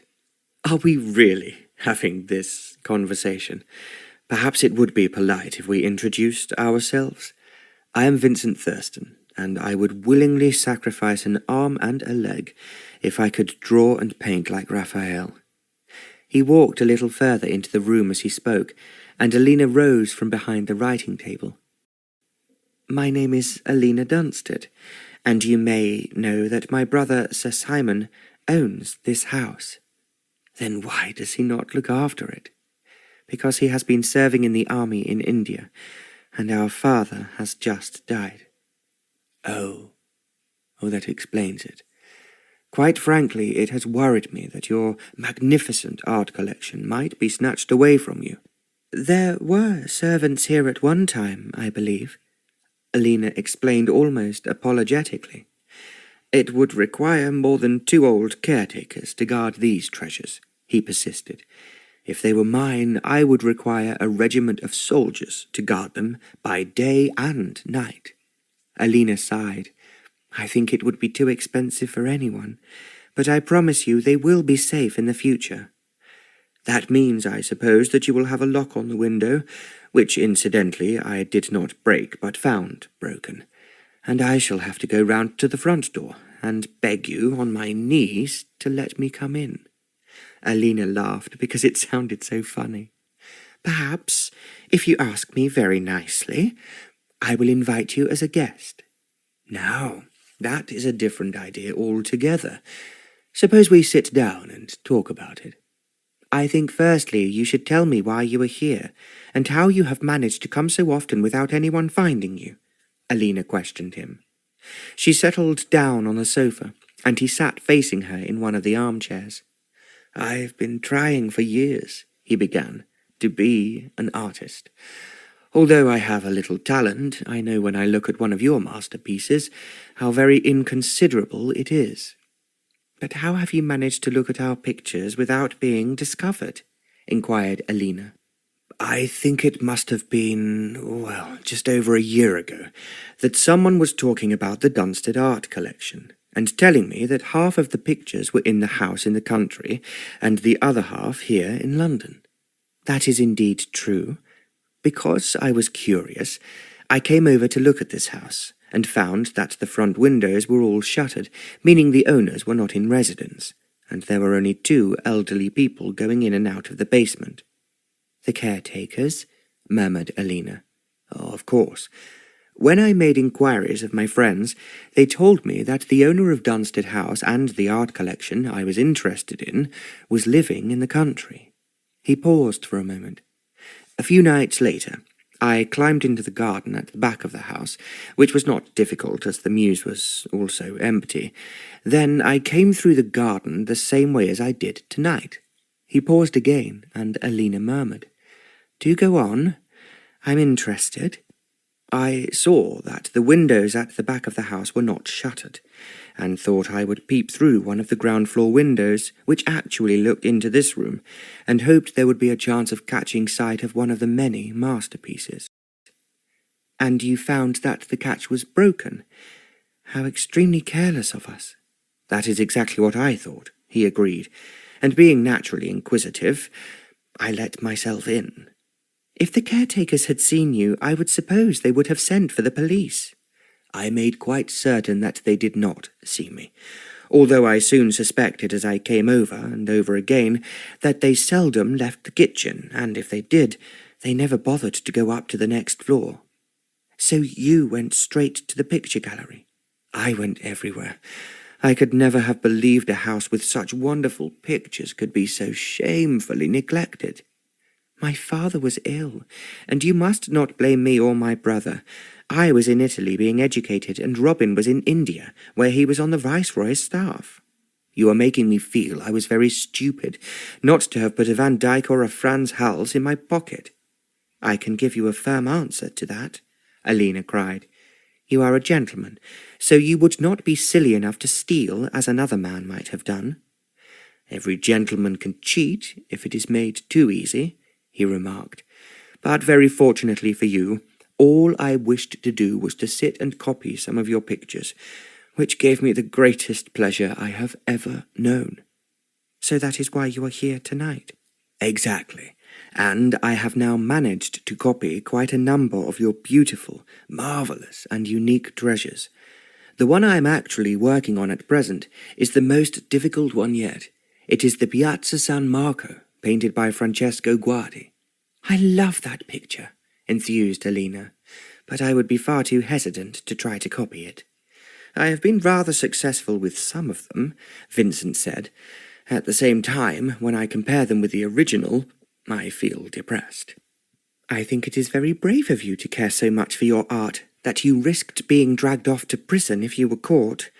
Were you really coming to work here this evening?" "Only for a little while. I had been to a party that ended later than was expected. Actually, I was on my way home when I thought I would just take a last look at the Piazza San Marco." Alena laughed. "I suppose, if I behaved generously, I should permit you to go upstairs to the picture gallery now." "I am perfectly content to sit here looking at you. I don't believe that you are real, and I am not dreaming. You must have stepped out of one of your own pictures." "That is such a lovely compliment," Alena blushed, "and I'm sorry it's not true." "How is it possible?" asked Vincent, "that one man could be fortunate enough to own the most marvellous art collection in the world, but also to own you?" Alena laughed again. "I don't think my brother would compare me with his pictures, and please don't put the idea into his head. He might be disappointed, and he is currently planning to give a ball for me." "A ball? Here? You will have to do something about the ballroom." "I know, but my brother has had the brilliant idea of making it a moonlight ball, so that no one, except you if you come, will ever realize what we are trying to conceal." "Am I being invited to your ball?" "I think it would be very ungenerous of me not to do so, knowing what you could have taken without anyone finding out. But I think in future I will invite you in through the front door." "That is exceedingly kind of you, and it is an offer I do gladly accept with great pleasure. Please, may I then continue to copy your pictures? It means more to me than I can put into words." "I'm sure you will be able to do so, but I do think it would be a mistake for my brother to find out that you have been in the house without anyone being aware of it." She was thinking that it would also be a mistake for him to tell his friends about the terrible condition the house was in, or how it seemed strange that Sir Robin was so rich and yet had neglected to preserve his art collection.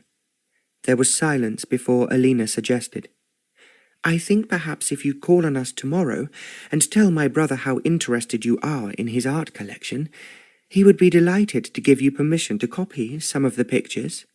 "And naturally, I will feel very privileged if I am introduced to Sir Robin's beautiful sister."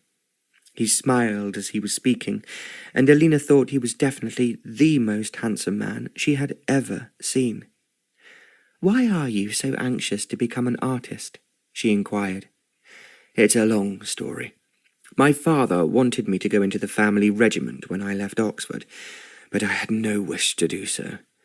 I told him, as I am so interested in art, I wanted to go round the world and view all the great art galleries." "Is that what you are doing now?" Vincent smiled. "I only have a small studio because my father says I must earn some money first. I have sold quite a number of pictures that people commissioned, mainly out of kindness to the family." "And you painted them?" "Mostly their children, their stallions, their gardens and their dogs. It's something people like to have to keep, so my father cannot complain that I am not making a living, even if it is not a very significant one." "I cannot believe many people want to buy copies of pictures." "Frankly, I am not really good enough to copy the best ones. I only copy them for myself, as I love them, and because I am hoping that one day I shall become a real artist." "I am sure that if you try hard enough, but you have set yourself a most difficult task." She was thinking of the Francesco Guardi, and she had always thought that it was a very beautiful, although complicated picture. "There I agree with you," replied Vincent. "You are reading my thoughts," Alena exclaimed. "It is what a great many people have thought before you, and now I am determined to start on something very much easier, which I might do well enough to sell." "Why not a Gainsborough?" Alena asked. "I have always thought that some of his paintings are so lovely and romantic and would beautify dull rooms." "Very true.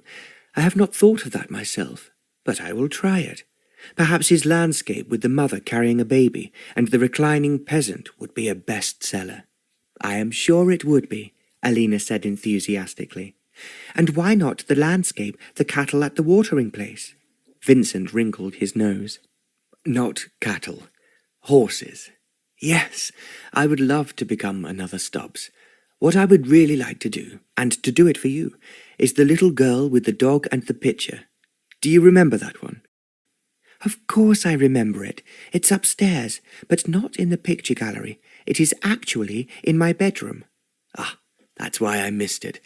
I had thought if I went into any of the bedrooms, it would be intruding on my host, who did not know I was an uninvited guest. So I kept to the picture gallery and reception rooms upstairs." Alena thought this was nice of him, and she smiled. "When you are ready to do that particular picture, I will have it moved. Then you can sit in front of it for as long as you like, and no one will disturb you. This is really one of the most exciting things that has ever happened to me. I can only thank you from the very bottom of my heart, and hope you will forgive me for frightening you by coming in so surreptitiously. I would have been more frightened if you had been a burglar, and I will have the window mended tomorrow morning. Then I shall have to ring the front doorbell, and you will be welcomed every time, as soon as you have called on my brother. But I am not to say that we have already met. No, you must not. I had not been in London for a long time, until I came here recently with Robin. He knows I have not seen my father's and mother's friends for years. Very well. I will be a complete stranger, but I am sure I can say that my father was a friend of your father. Yes, of course, and then there will be no further difficulties. Alena rose to her feet. Don't forget, when you do call tomorrow morning, that you have come to ask for my brother if you can see his pictures, as you are so interested in all you have heard about them, and you particularly want to view the Raphael. She pointed to it with her finger as she spoke. Who could not want to see anything so brilliant? Vincent asked. I have often imagined myself riding on a white horse and killing the dragon that has prevented me from doing everything I really wanted to do in life. And what is your particular dragon? I suppose it's lack of money. It was with difficulty that Alena prevented herself from telling him that was her dragon too. It has prevented me from going round the world, as I wanted, and visiting Venice and all the other places that are so brilliantly depicted here. I am sure if you are clever, Mr. Thurston, you will soon make enough money to be able to do so. I hope you are prophesying truly for me, and that I will not be disappointed. Vincent had risen with Alena. Now he bent forward and took her hand in his. Thank you. Thank you.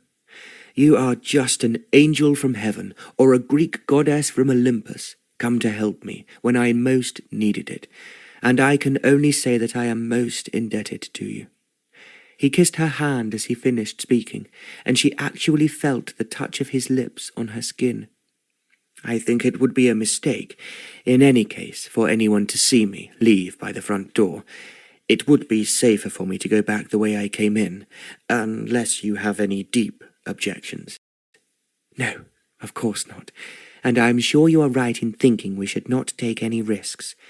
I would never want anything I did to hurt you, he said, because you are so beautiful, so kind and so perfect in every possible way.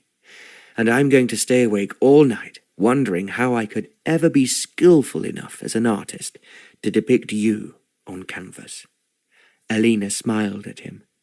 At least you can try, but not for the moment, as I am far too busy. I am prepared to wait. In the meantime, thank you again. I'm so grateful, much more grateful than I can put into words. He walked over the room and sprang athletically onto the window ledge, and then opening the window, he let himself out the way he had come. Once outside, he closed the window very carefully. Then he saluted Alena as a soldier might have done before he turned and walked away. She had a strong feeling that he would look back, but he didn't. She watched him until he had disappeared behind the trees, knowing that he would find the door leading into the mews that was supposed to be locked, but it had been left open, as there was no one to attend to it. Tomorrow, she thought, I must have the window mended. At the same time, she could not help thinking it had been a most unusual experience. She had met someone who cared deeply for their pictures, an artist to whom they meant as much as they meant to her. I want to talk to him again, she told herself as she went upstairs to bed. I can only hope he does not forget to call as we planned. Chapter 4. There was no sign of Vincent Thurston the next day. Alena felt unexpectedly depressed. She looked forward to seeing him and talking to him about the pictures. It had been such an amusing incident. The man she thought was a burglar had turned out to be an artist. She had, of course, said nothing to Robin. She had merely waited for the doorbell to ring, and when it did not, she was disappointed. The following day, Robin left the house early. He was intent on making arrangements for the ball. especially the electric light he was determined to install. When he returned, he was in very good spirits. "Everything is arranged," he crowed, "and the man who will work the electric lighting for me says there will be no trouble. Later, I'm going to have the main rooms in the house wired, and we will be completely up to date." "I hope it's not too expensive," Alena remarked. Her brother ignored her, and she therefore knew it was very expensive, but he did not want to admit it. He signed the letters of invitation to the moonlight ball. Alena stamped the envelopes and took them all to the post office. "Now we will await the replies," she mused. She hoped that some of her mother's friends would come, if no one else. Robin was certain that everyone they asked would come, especially the Americans. "I have heard of a few more," he told Alena, "from my friends at White's, and I would like you to write to them, mentioning how I had obtained their names." This meant more letters, so Alena again spent the afternoon in the study. Already the house was beginning to look its old self now, that it was clean and polished, with Burley providing them with new servants almost every day. Certainly everything looked very different. It was tea time, and Alena and Robin were taking it into the drawing room. They were doing so because they wanted to discuss what should be done to improve the room. As Robin had said, it would be most noticeable on the night of the ball. The maids had already cleaned it. Flowers had been placed on some of the tables, but the whole room really needed completely repainting. That, Alena thought, would be obvious to the guests when they arrived. "We will have to receive them here," said Robin. "The decorators want to do only the ground floor, but I will tell them to work on this room as well." "I don't suppose most people would notice it needs painting, and that one or two of the sofas are in a bad state," Alena responded. "Maybe we could find cushions to cover the worst of them." It was at that moment that Burley opened the door and announced, "Mr. Vincent Thurston to see you, Sir Robin." Robin turned round in surprise. Alena felt an unexpected and unexplained thrill of excitement within her breast. He had come. He had come when she had almost given up. He was even smarter than he had looked last night when he had climbed in through the window. She thought Robin would appreciate how dapper he was. Vincent walked across the room to Robin and said, "I am afraid you don't know me, Sir Robin, but actually your father was a friend of my father's many years ago when they were at school together. He was telling me yesterday what a magnificent rider your father used to be." "That was indeed true," replied Robin, "and I am hoping that I shall one day own horses as excellent as his." Vincent smiled. "I cannot believe you would prefer horses when you have such magnificent pictures. I have come today to ask you a great favour." "What is it?" Robin asked, and then added quickly, "But first you must meet my sister Alena." Vincent walked over to Alena and shook her by the hand. "I am delighted to make your acquaintance." Alena smiled, and she could see that his eyes were twinkling. She realized that he was as amused as she was by what they were doing. "You mentioned my pictures," said Robin. "Are you particularly interested in them?" "More interested than I can put into words, and I'm going to ask you a great favour. I'm trying to be an artist. If you would allow me to come and copy some of your famous pictures, I would be more than grateful." Robin smiled. "But of course you can. If our fathers were friends, how could I possibly refuse? I shall be interested to know which ones you find the most interesting." "I will certainly tell you after I have seen them all." Alena gave a sigh of relief. She had been scared that if he named the pictures he most liked, Robin might wonder how he came to know so much about them. "Before you go upstairs to the picture gallery, Mr. Thurston, let me offer you a cup of tea," she suggested. As if he anticipated her offer, Burley appeared with another cup, saucer, and plate. He put them down on the tea table, then glanced to see if there was enough food left. He need not to have worried, as the new chef had been determined to prove himself ever since he had arrived. When Alena went into the drawing-room for tea, she had thought there was enough for 12 people. Vincent sat down at the tea table. He accepted the tea Alena poured for him and started to eat a pâté sandwich. Do you live in London? Robin was asking him politely. I have a small flat here, Sir Robin, but my father owns an estate in Essex with an excellent shoot and some outstanding racehorses. Ah, that is what I want for myself, but I have so much to do first in my 2 houses that have fallen into disrepair because my father was ill for so long. I am sorry to hear that. When I tell my father, I am certain he will want to know why his old friend died so comparatively young. I have frequently wondered myself. My father was well under 60 and might have lived for far longer, but he suffered a major stroke. I am afraid it happens to quite a lot of people. I cannot remember Papa ever talking about anyone of your name. Alena came in. But perhaps they have not met for some years before I went abroad. My father was a diplomat, Vincent replied, and therefore spent more time in other countries than his own. He was particularly successful in Italy, and when he retired, he was sent to the House of Lords. I am sure my father would have been delighted if he had known, Robin commented. He rose to his feet before he continued. If you have finished your tea, suppose I ask Alena to take you to the picture gallery. I will join you myself later, but I want to see how the restorers have progressed today before they leave. That is very kind of you. And once again, thank you 1,000 times for your kindness in allowing me to try ineffectively to copy some of your masterpieces. I am sure you are a better artist than you pretend to be, and I hope that you will show me your work when it is finished. I promise to do so, Sir Robin.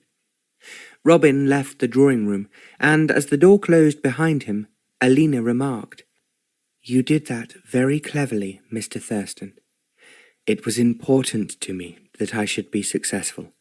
That is why I went to see my father yesterday.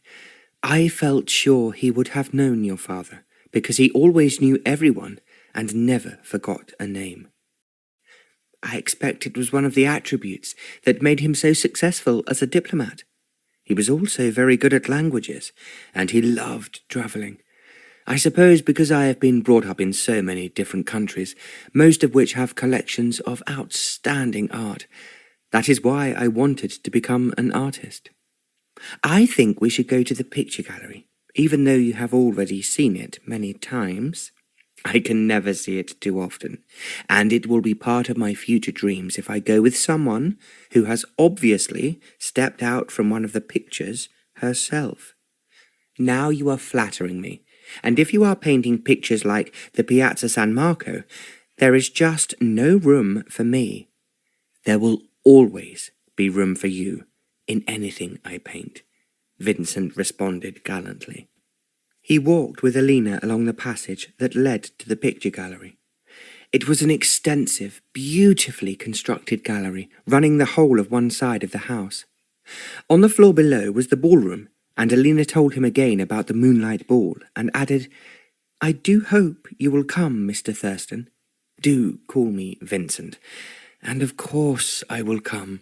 I want to dance with you, even though I suspect you find it easier to fly. Alena giggled. Have I now become a fairy instead of a goddess? All goddesses must be able to fly. Otherwise, how could they have come down from Mount Olympus? I never thought of that. Of course they flew, Alena, although, as far as we know, they did not actually have wings like angels. Then I am content to go on being a goddess, but I am most anxious to see some of your work. What you are really wanting to know is if I will do you justice, but I am sure you have been painted 12 times already. No one has ever painted me, Vincent, and it's not surprising considering I was at school in Florence, where most people find the pictures much more exciting than the women. Vincent chuckled.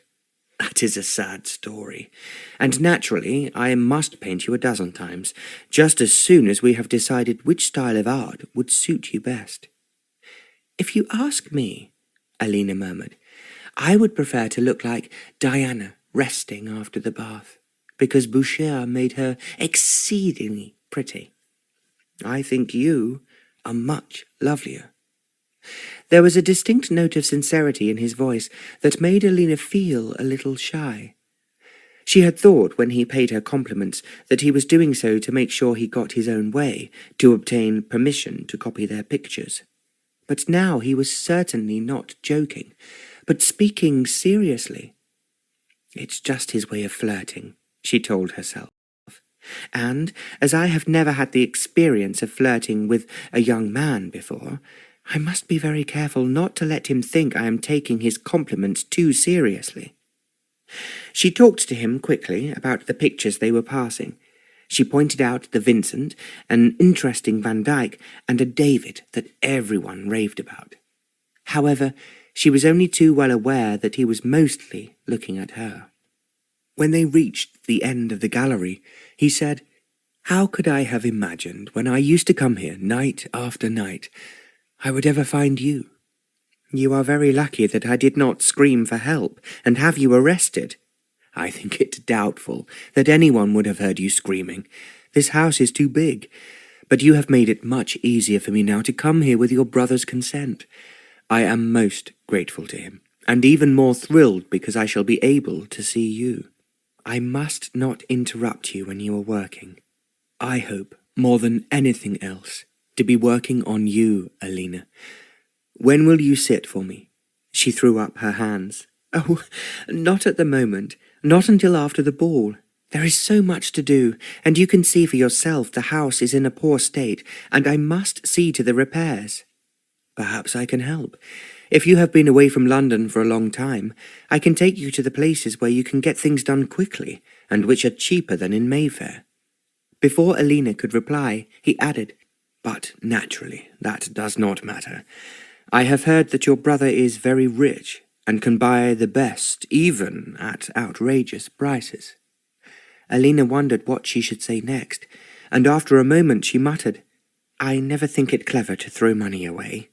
No, of course not. That is why I will take you to the places I trust. Many of my artistic friends come from homes with good backgrounds, but they cannot afford to throw their money away unnecessarily. Then I shall be very grateful for your help, Vincent, and I will make a list of what I need immediately. I will take you shopping tomorrow, but perhaps I should leave you now, or your brother will think that I am presuming on him. He is so busy, I doubt if he will wonder what we are doing, but I expect you have work to do, or a dinner party waiting for you. I have quite a number of invitations, as I am on the hostess's list as my father's son, but I assure you, I have always found those parties to be boring." Then, as if he sensed he had said something wrong, he added quickly, "But I should not say that to you, Alena. You must enjoy your debut and go from party to party and from ball to ball until the season ends. I am looking forward to it, but equally I shall miss the country and being able to ride freely over the fields. That is exactly what I do when I am not painting. Perhaps one day we might ride together." "I know just what you are thinking, Vincent. You want the chance of seeing the rest of Robin's collection in our country house.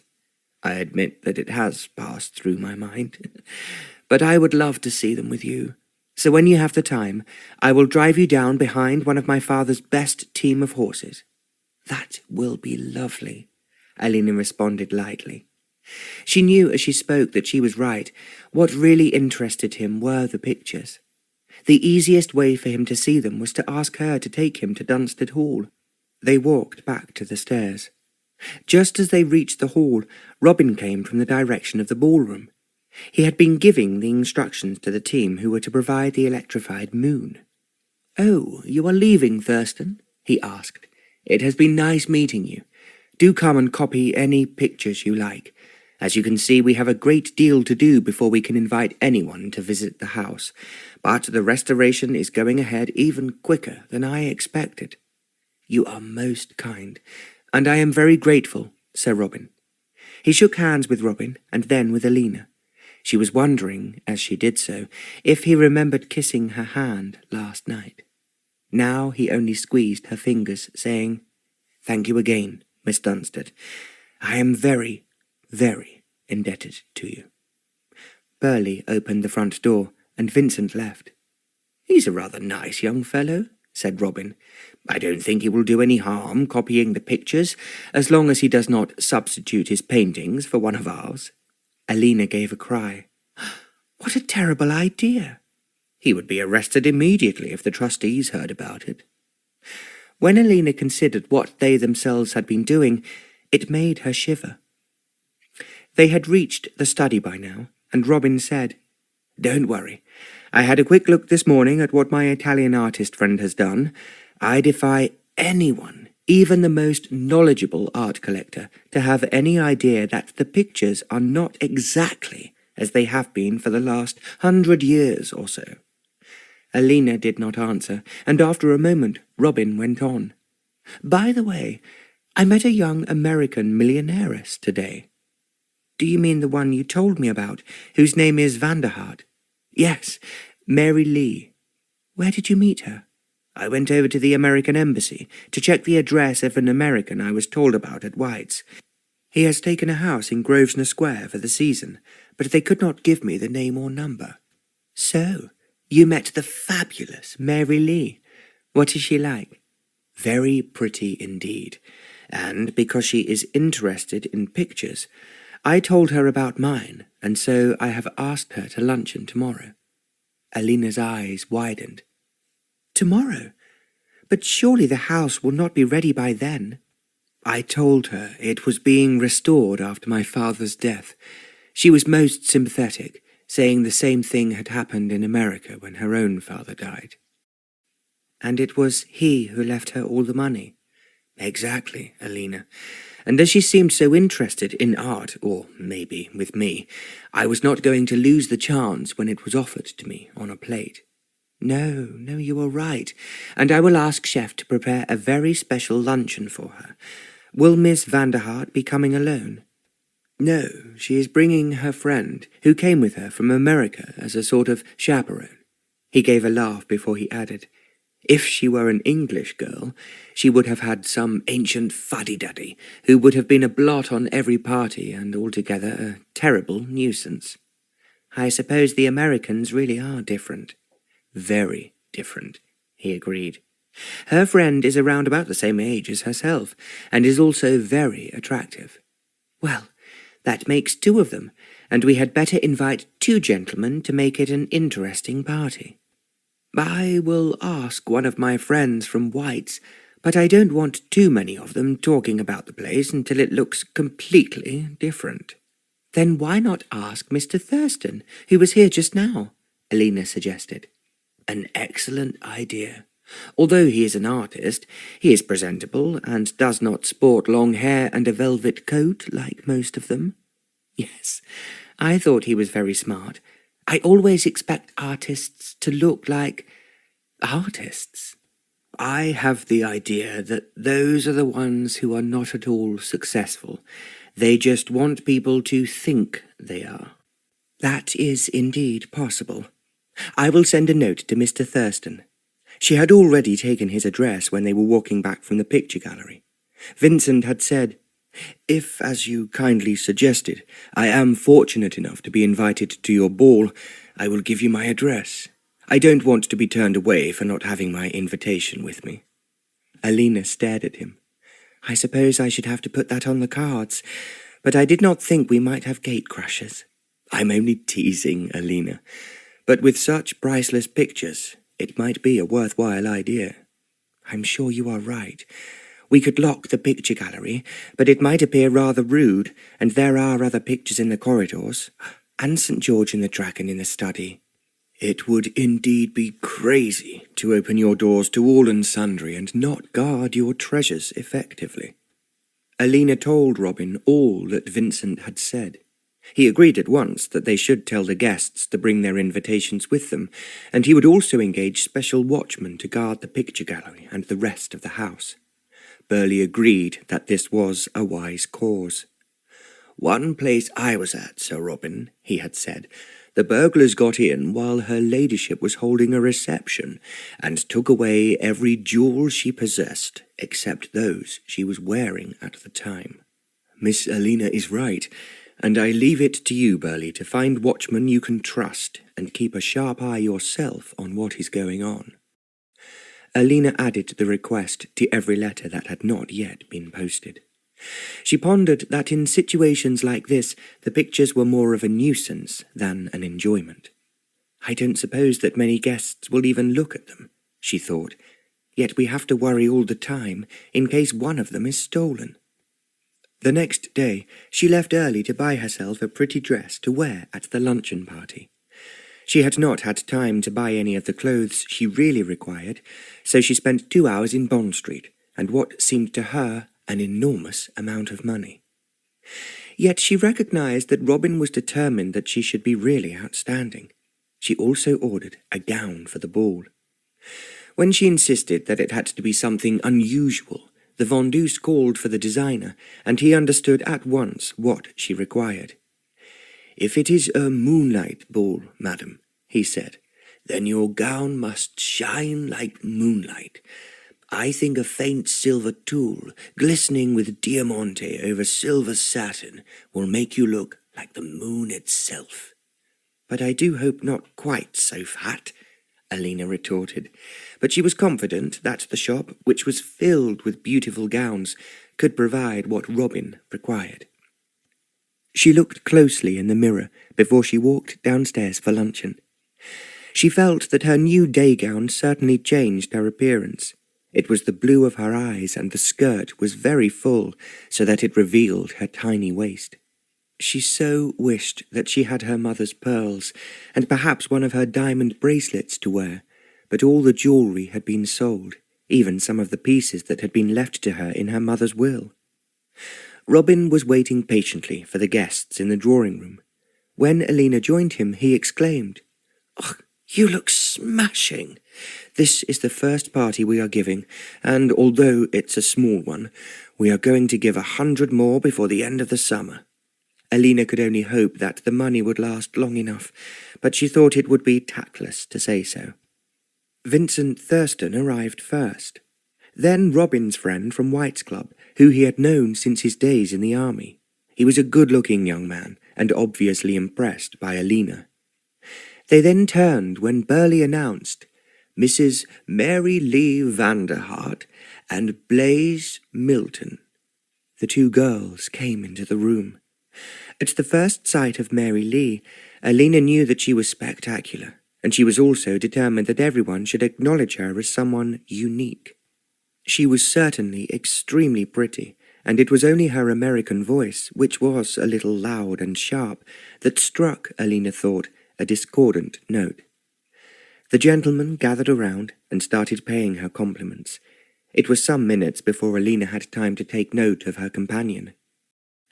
Blaise Milton was certainly a complete contrast in every way to her friend. She was on the small side, with soft brown hair and brown eyes, and she looked, Alena thought, almost childlike. Much to her surprise, she did not have an American accent at all, and her voice was very soft. Robin had arranged the seating plan for luncheon in advance, with an American girl sitting on each side of him. Alena had Vincent on her right, and Robin's friend on her left. There was no need for anyone to attempt to make the party go off with a bang. Mary Lee did it for them. She laughed, joked, and talked incessantly. Alena felt that one would have to shout to be heard above the noise she made. The gentlemen, however, found her delightful, but by the end of luncheon Alena thought that she herself had hardly been able to say a word. "Now we have to see the pictures," said Mary Lee. "It's been my excuse for coming here, and I sure ain't going away until I've had a chance of seeing them all." "You will find it difficult to do anything but praise them," Vincent piped up. "This is one of the most famous collections in England, and every one is a masterpiece in itself." "We have nothing as good as this at the moment in New York," Mary Lee persisted. "So maybe it's something I should introduce." "That is certainly an idea," Robin came in. "But to save you from being disappointed later, I must say at once that my pictures are not for sale." Mary Lee looked at him. "Then perhaps you will give me one," as a present. Everyone laughed. That I cannot do, but I am sure that Vincent Thurston here, who is an artist, will paint you a picture that is so good and so beautiful that all New York will go mad about it. I will think about it, muttered Mary Lee, but I want to see your pictures first. They set off to the picture gallery with Robin and the two American girls leading the way. The rest followed behind, making jokes about whom Vincent should paint and what it would cost Mary Lee to open a gallery in New York to rival Robin's. Alena brought up the rear of the procession, with Vincent walking beside her. "She's very pretty," she whispered. "I'm sure you would be wise to paint her before she changes her mind." "I am going to paint you," he stated firmly. "You can paint me any time, so do Mary Lee first, and perhaps she will pay you a very large fee." It suddenly struck her that Vincent would want to be paid for any picture he painted of her, and that would be unnecessary expenditure. It was definitely something she should not do with their precious money. As if he knew what she was thinking, Vincent said, "I want to paint you only for my own pleasure, and if you don't accept the result as a gift, I will keep it myself and hang it in my flat." "I am trying to help you, Vincent, and if you paint Miss Vanderhart, it should give you great prestige as an artist." "I know exactly what you are saying to me, but I have already told you I want to paint you, and thus no one else is of any significance." "That is very flattering, but I think Robin would say money is money, and you should take it when you have the opportunity." Vincent did not answer her. He was looking at a boucher near the door. It was Cupid and the Graces, which was one of the pictures Alena especially loved. "I shall never rest," he murmured quietly, so only she could hear, "until I can paint you, as well as that picture, and looking 3 times as beautiful." Because of the way he was speaking, Alena felt a little quiver within herself. It was with an effort she managed to say jokingly, "Perhaps by then my hair will be grey, and I will be old and ugly." "You will never grow old, Alena, but I really want to paint you as you are looking now, and that is just what I intend to do." Their eyes met. For a moment, it was difficult to look away. Robin and Mary Lee had reached the middle of the picture gallery, and with the other pair they were laughing and joking, even making fun of some of the pictures and teasing Mary Lee. She was answering back when Robin realized that her friend Blaise Milton was standing beside him, and she said to him softly, "I want to tell you, Sir Robin, that your pictures are the most beautiful collection I have ever seen. They are something I will never, never forget." Robin smiled at her. "I am glad you feel like that about them. They all mean a great deal to me, and I am only worried that because I have been abroad, they have been neglected." He pointed at one and continued, "As you can see, most of them need cleaning, and some of them need reframing. I can only remind you that Rome was not built in a day." Blaise gave a fluttering laugh. "That is true, and so many old masters must have taken so much time and good judgment to collect." "Yes, indeed. I would like to show you the ones I have in the country, which in a number of ways are even finer than these." "I don't believe they could be, Sir Robin, but I would love to see them. Perhaps you and Mary Lee would drive down with me one day. It is not too far, but if you stay the night, I am afraid you might find it rather uncomfortable." He gave a sigh. "The house has been closed up since my father died, and I have even more repairs to do there than I have here." "I wouldn't mind how uncomfortable I was, if I could see your pictures," replied Blaise. "Then it is an expedition we will arrange." He felt as he spoke that perhaps he was being rather silly. Anyone who saw the condition of the country house would be shocked. At the same time, it was important he should keep in with these Americans and make it impossible for them to forget him. As if it had just struck him, he inquired of Blaise, "You don't speak like an American, although you say you are. How is it possible you have no accent?"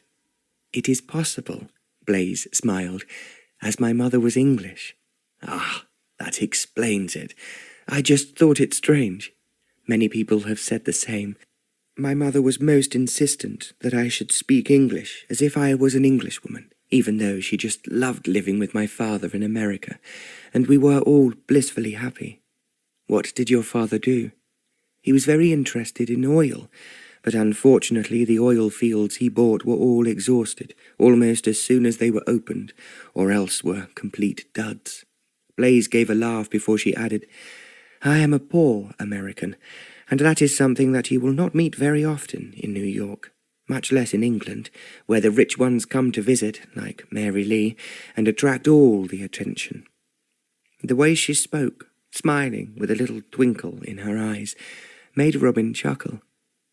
Many things in life make each of us different from other people. As there are so many rich Americans, I hope you, being different, receive the attention you deserve. I get quite a lot, because I am Mary Lee's friend, Blaise admitted, and she was kind enough to bring me with her to England, which is a wonderful experience for me. It would delight my mother if she was still alive. It passed through Robin's mind that Mary Lee was very astute in finding a companion who would not compete with her in any way, someone who would not take any of the attention she so enjoyed away from her. He could see Mary Lee holding forth to his friend from White's, and he was paying her many compliments and laughing as he did so. It was quite obvious that he found her entrancing, and she knew it. Robin suddenly felt sympathetic for the quiet little American girl standing beside him. I promise you one thing, Blaise. I will take you to the country and show you my pictures there, even if Mary Lee has no wish to leave London. Her eyes lit up. That is so kind of you, Sir Robin. I don't want to be a bother, but I have always loved art, and I think your pictures are tremendous. In fact, I feel overwhelmed. Many people have felt like that, and I remember feeling the same when I was a small boy. You are very fortunate to possess them. Don't let Americans or anyone else take them away from you. They are not likely to be able to do so, as they are all entailed onto my son, when I have one, and then onto his son, so that they can stay in the family forever. I have heard that happens a lot in England, and I think it is very sensible. It is something I would like to do myself if I ever own anything that might be a delight to the generations that follow me. You are very young, Blaise, and there is plenty of time. He thought as he spoke that it was most unusual for any pretty woman to worry her head about the generations that would come after her. As if she guessed at his thoughts, Blaise added, In America, it is just grab, and no one worries about what will happen in the future. In England, I can see that is very different, because you have such a long history. You think ahead for your children and your grandchildren. Her voice was very soft as she finished. I think that it is very moving, and something one day America will want to follow. I hope they will, Blaise. And as you know, they are buying a lot of pictures from Europe. I am told that most of the rich houses in Fifth Avenue have exquisite pieces of Louis XIV furniture and other antiques that have crossed the Atlantic. Blaise gave a little giggle, and then she said almost in a whisper, Mamma used to laugh because, having bought their antiques without knowing very much about them, the rich Americans just jumbled them up, and some of the rooms in Fifth Avenue looked like an old junk shop. Robin roared with laughter, and then thought maybe he was being rather rude. Your countrymen will learn eventually, Blaise, as we have, but it will take time. Of course, but I often wonder if you realize how lucky you all are in England. It's not surprising that other countries admire and envy you. Without thinking, Robin replied, And we in England envy your money. I know, and at the same time Mamma always thought it was important that, when we had money, we knew how to handle it, not only for ourselves, but for all those who depend on us. Your Mamma was obviously very wise. What was her name before she married? He thought that it could be a name he might know, but before Blaise could answer, Mary Lee shouted to her, Come on, Blaze, we have to go now. As you know, we are having tea with Lady Carson, and she will be in a real fret if we are not on time." Blaze hurried to her side, and Mary Lee started to walk briskly back down the picture gallery. When she reached Alena, she kissed her goodbye. "It was real kind of you to have us, and I'm looking forward to your ball. I bet it will be a big success. No one in New York has thought of giving a moonlight ball, and I am sure going to throw one when I get back home." She did not wait for Alena to answer. Still talking expansively, she carried on towards the stairs with Robin at her side. When they reached the hall, Burley already had the door open, and Mary Lee's carriage was waiting outside. The two American girls jumped in, and the footman closed the door. Robin waved to them as they drove off. Alena had only just started down the stairs when he came back into the house. She knew by the expression on Robin's face that he thought the luncheon party had been a success. Then, at her side, Vincent suggested quietly, "Now, all that palaver and noise has ended. We can go back for another look at the pictures." Alena hesitated, and then, as she saw Robin go into the study with his White's friend, she smiled. "Why not, Vincent? I always learn something new every time I look at them. That is what I feel about them too, and you and I know that I am the luckiest man in the world, Alena, because I have found you." Alena drew in her breath. Then she told herself it was just his way of talking. She must not take him seriously. They walked back side by side along the passage that led to the picture gallery. Alena found herself wondering if the real reason he was so attentive to her was only because of the pictures. Did he in fact think she was very rich, just as Robin wanted people to believe they were? "I must be careful, very careful," she told herself, not to become too involved with him. At the same time, she wanted to be with him while he looked again at the pictures. Chapter 5. Alena was quietly arranging the new cushions she had bought for the drawing room. They were a pretty blue satin, and Vincent had taken her round to one of his special shops to buy them. She had found some exquisite Chinese embroidery there as well. She draped it over the back of the sofas, and with the cushions the room already looked much brighter. She much enjoyed her morning shopping with him, and when they returned to Park Lane he asked, "May I come into the house? I want to look at the Gainsboroughs to decide which pictures I will choose as a suitable background to place you in." "I have a better idea, Vincent." He looked at her in surprise. "I think what you really enjoy best is landscapes. Therefore I suggest you paint me first, if that is what you wish to do, then add your landscape round me later." Vincent was delighted. "That is very clever of you, and something I shall really relish." "What I am now suggesting," Alena confessed, "is that I sit in the picture gallery for you. Then, as soon as you are finished, I can carry on with all the duties in my house." "I thought there would be a catch in it, but I am so grateful to you to have as my model, I am prepared to concede everything else."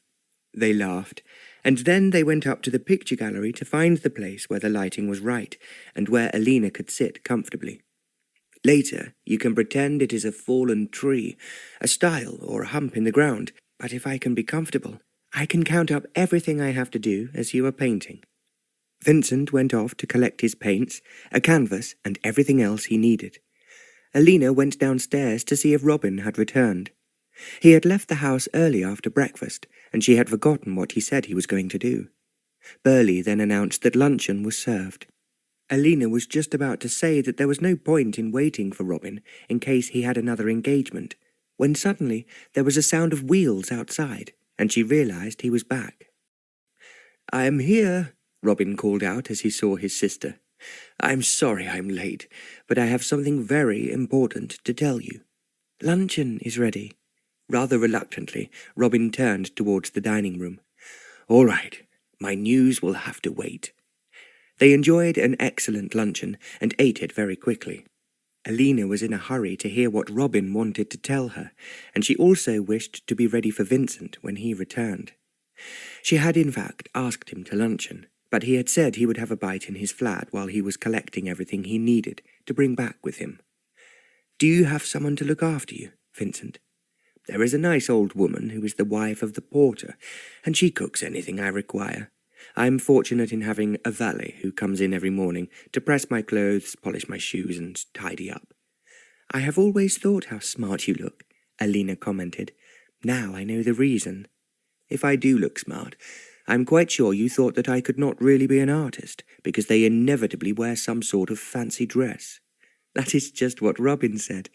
But at the same time, he said so many of them dress like artists because they want to be thought one, and not because they are one."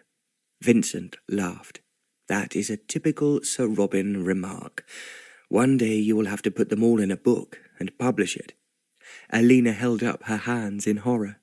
"Don't suggest anything else for me to do, as I have only just started on the house.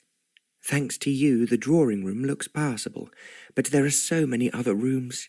"We will do them all in good time, Alena, but my portrait of you comes first." Alena did not argue with him. She was very much looking forward to having her portrait painted. Or rather, if she was honest with herself, to being with Vincent while he painted her.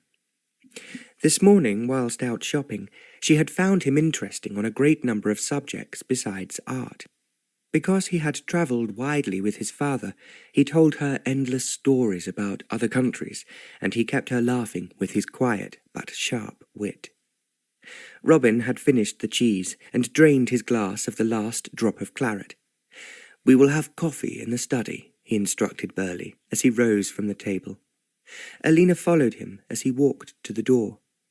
As they made their way down the passage towards the study, he slipped his arm through hers and exclaimed, "I have more good news for you, Alena, and I am sure you will think I have been very clever." "I always think so, Robin." He smiled as he opened the door of the study and closed it behind him. "I have had a most exciting morning," he breathed. He strode across the room to stand in front of the mantelpiece. "What has happened?" Alena asked quizzically. "I went over to the American Embassy to tell the ambassador that you and I would be delighted to dine with him tonight." "You did not tell me he had invited us?" "I forgot. It was just a casual invitation, if we were not doing anything else." "I would rather like to see the embassy." "You are not just going to see the embassy. You're going to meet the man you will marry." Alena stiffened. "You are not serious, Robin?" "I'm very serious. The ambassador was telling me all about him, and as he did so, I realized he is exactly the man we are looking for." "What do you mean? Please tell me." "The ambassador said the party tonight is being given for a Mr. Finberg, Chuck, as he is usually called. I am not sure about his original nationality, but now he is an American and determined, the ambassador said, to make himself one of the most influential figures in New York." Alena was thinking that Robin could not really be serious. How could he choose a husband for her who neither of them had even seen? "What I have learned, Alena, is that the one ambition Chuck Finberg really has is to make his house, which is on Fifth Avenue, the most distinctive and most outstanding home in the whole of New York. That cannot be so difficult if he can afford it." "Afford it? He is a multimillionaire, not only with oil, but every other commodity you can possibly think of." He saw his sister look somewhat incredulous. "The ambassador admires him greatly. He says Finberg will doubtless end up as president one day, or in some other distinguished post where everyone will appreciate him." Robin paused, and obviously expected his sister to comment. After a moment, Alena inquired slowly, "How old is this paragon?" Robin shrugged his shoulders. "He may be any age from the way they talked about him, but as he has acquired so much and is so enormously rich, he must, I reckon, be getting on for 40. Alena gave a cry. 40? But of course I cannot marry a man who is as old as that. He is nearly old enough to be my father. He may well be young enough for you, but it's not his age that matters, but what he is worth." Alena drew in her breath. I have no wish to marry a man just for his money." Robin was still for a moment, and then he asked, "Have you thought of the alternative?" It was an impossible question to answer. "Please, please, Robin, don't make such plans too quickly. I know that our money will not last forever, and that we both have to be sensible, but to be honest, I have no wish to marry an American." "I can understand what you are feeling, old girl, but to be frank, beggars cannot be choosers. You and I have embarked on this wild adventure, and you cannot back out on me now." "I only hope," murmured Alena, "that Mr. Finberg does not want to marry me." Robin walked across the room and back again. There was an uncomfortable moment, and finally Alena said, "I do hope, Robin dear, we are upsetting ourselves unnecessarily. After all, if Mr. Finberg is as rich as you say, there will be 1,000 women waiting to fall into his arms as soon as he looks at them. When we meet him, if he is really going to be there tonight, I don't think he will give me a second glance." "I rather think he will, Alena, as the ambassador has already told him about our art collection. In fact, he is far more anxious to meet us than we are to meet him." "Does he realize he cannot buy the art collection?" Robin shrugged his shoulders. "I expect, like all millionaires, he thinks he only has to put his money down. But we will show the pictures to him, and your friend Vincent can then copy one or two for him. I don't suppose the New Yorkers will have any idea whether they are the originals or not." "I think you are going too fast, and anticipating the impossible. I will do my best tonight to be polite and pleasant to Mr. Finberg, but I am already very positive that I have no intention of marrying him." Robin was silent for a moment, and then he added, "I don't want to depress you, Alena, but the money we obtained to come to London and open up the house is being spent far quicker than I expected." Alena made an expansive gesture with her hands. "I'm not surprised, as I know the restoration of the house must be very expensive, and the extra items we are buying, like the electrics and the appliances for the kitchen, have been far more than I anticipated." "That was inevitable, and as you know better than anyone else, there is a great deal more still to be done." Robin paused thoughtfully. "If you have to choose, Alena, would you prefer to give up Dunstead Hall in the country forever, or this one?" "I'm not going to answer that question. When we last talked about it, you were going to marry Mary Lee, in which case there would be no need for us to worry about Mr. Finberg or closing down one of our houses." Robin walked across to the window so that he had his back to his sister, and after a while he replied, "I have not asked Mary Lee to marry me, because at present she is being courted by a duke and a marquis. She asked me yesterday which was the more important." Alena laughed. "I think if she is looking as high as that, it's very unlikely that either of those gentlemen would marry her. You have forgotten, Robin, that in this country aristocracy marry their equals. Rich though she is, I don't think that Mary Lee's ancestry would look so appropriate on a ducal family tree."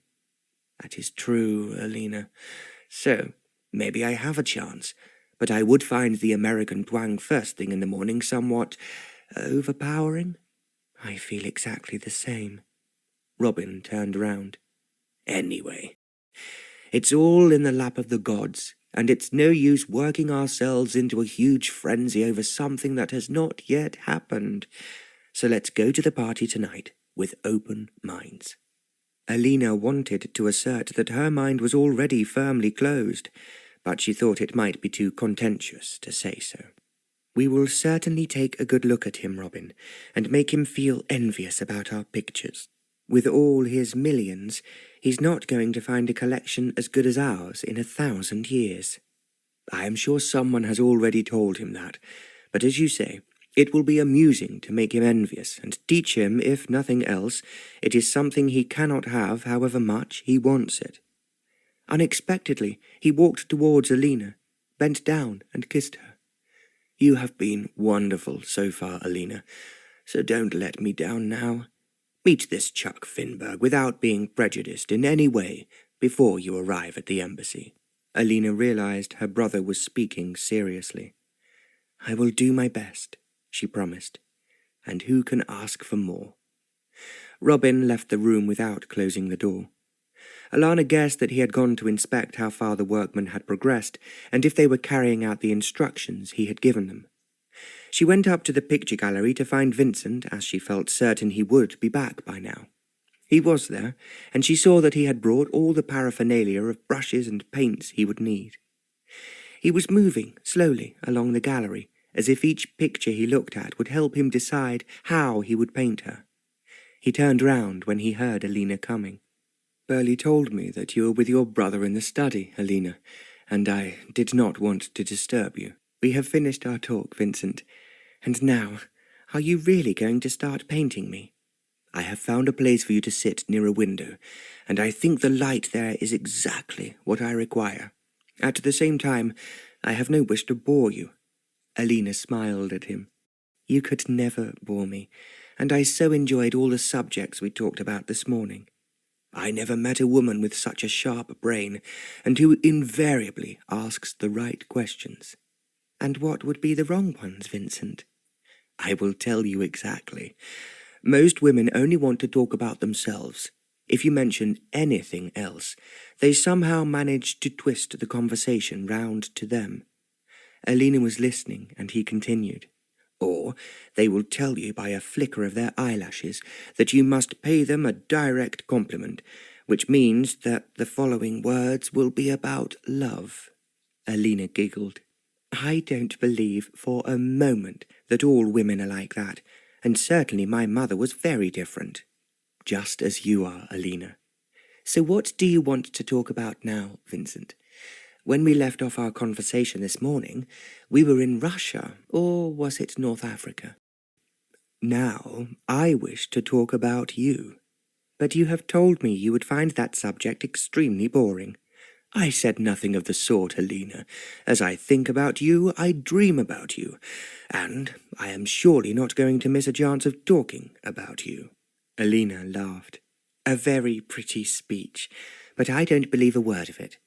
What I want to tell you is that you must get on with my portrait, as a man has arrived in England whom you may have heard of, called Chuck Finberg."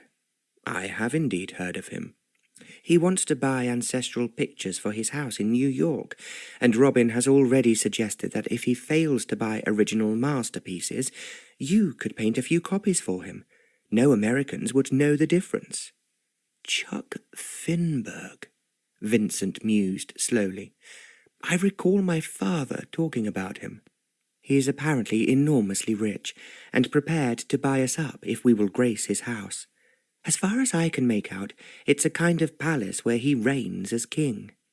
"Are you suggesting," Vincent asked quizzically, "that he might want to own you?" "I would hope not," Alena answered quickly. At the same time, because of what Robin had said to her, she could not help blushing. She turned her head rapidly, but she realized that Vincent had seen the colour come into her cheeks. He did not say anything.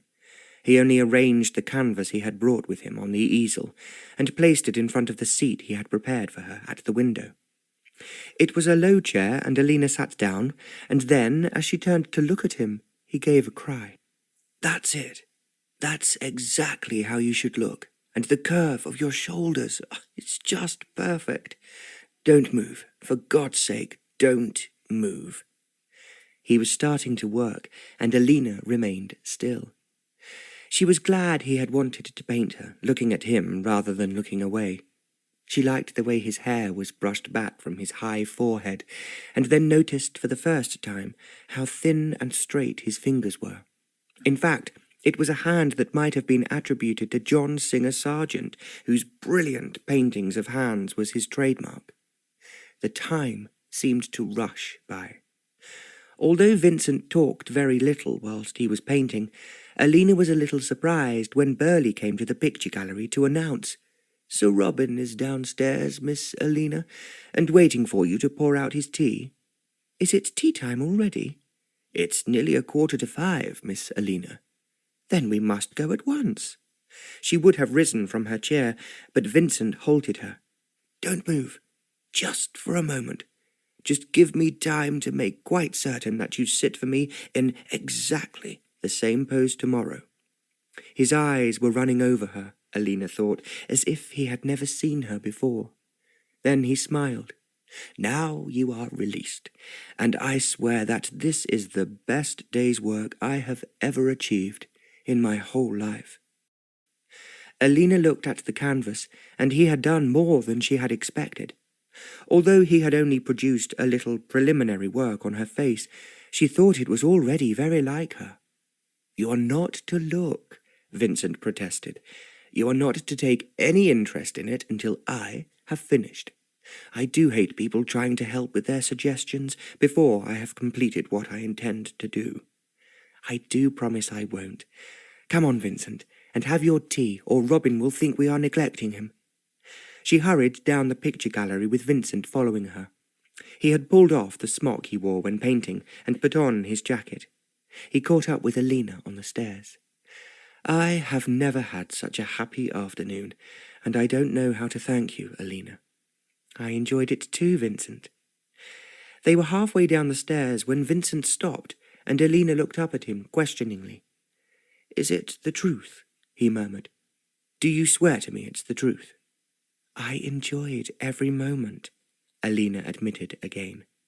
Vincent did not answer, but his eyes met hers. For some reason she did not understand. She felt as if her heart had turned a somersault. Then there was the sound of Burley or one of the footmen coming into the hall below, and they continued to walk down the stairs without speaking. That evening, when Alena arrived with her brother at the American embassy, she was surprised to see how big it was. She had visited quite a number of embassies, either with her father or when she had stayed with school friends during the holidays. This one was certainly larger and more impressive than any of those she had seen, and then she remembered, a little cynically, that of course it was provided by American dollars, and that there had been no need for economy. The ambassador with his attractive wife received them at the doorway of a huge drawing room that appeared to be already filled with people. "I am most delighted to welcome you, Sir Robin," the ambassador greeted them both, "and my wife has been longing to meet you and your sister." They shook hands, and then he and Alena moved away to join the crowd in the room. As they did so, a man came rushing towards them and held out his hand to Robin.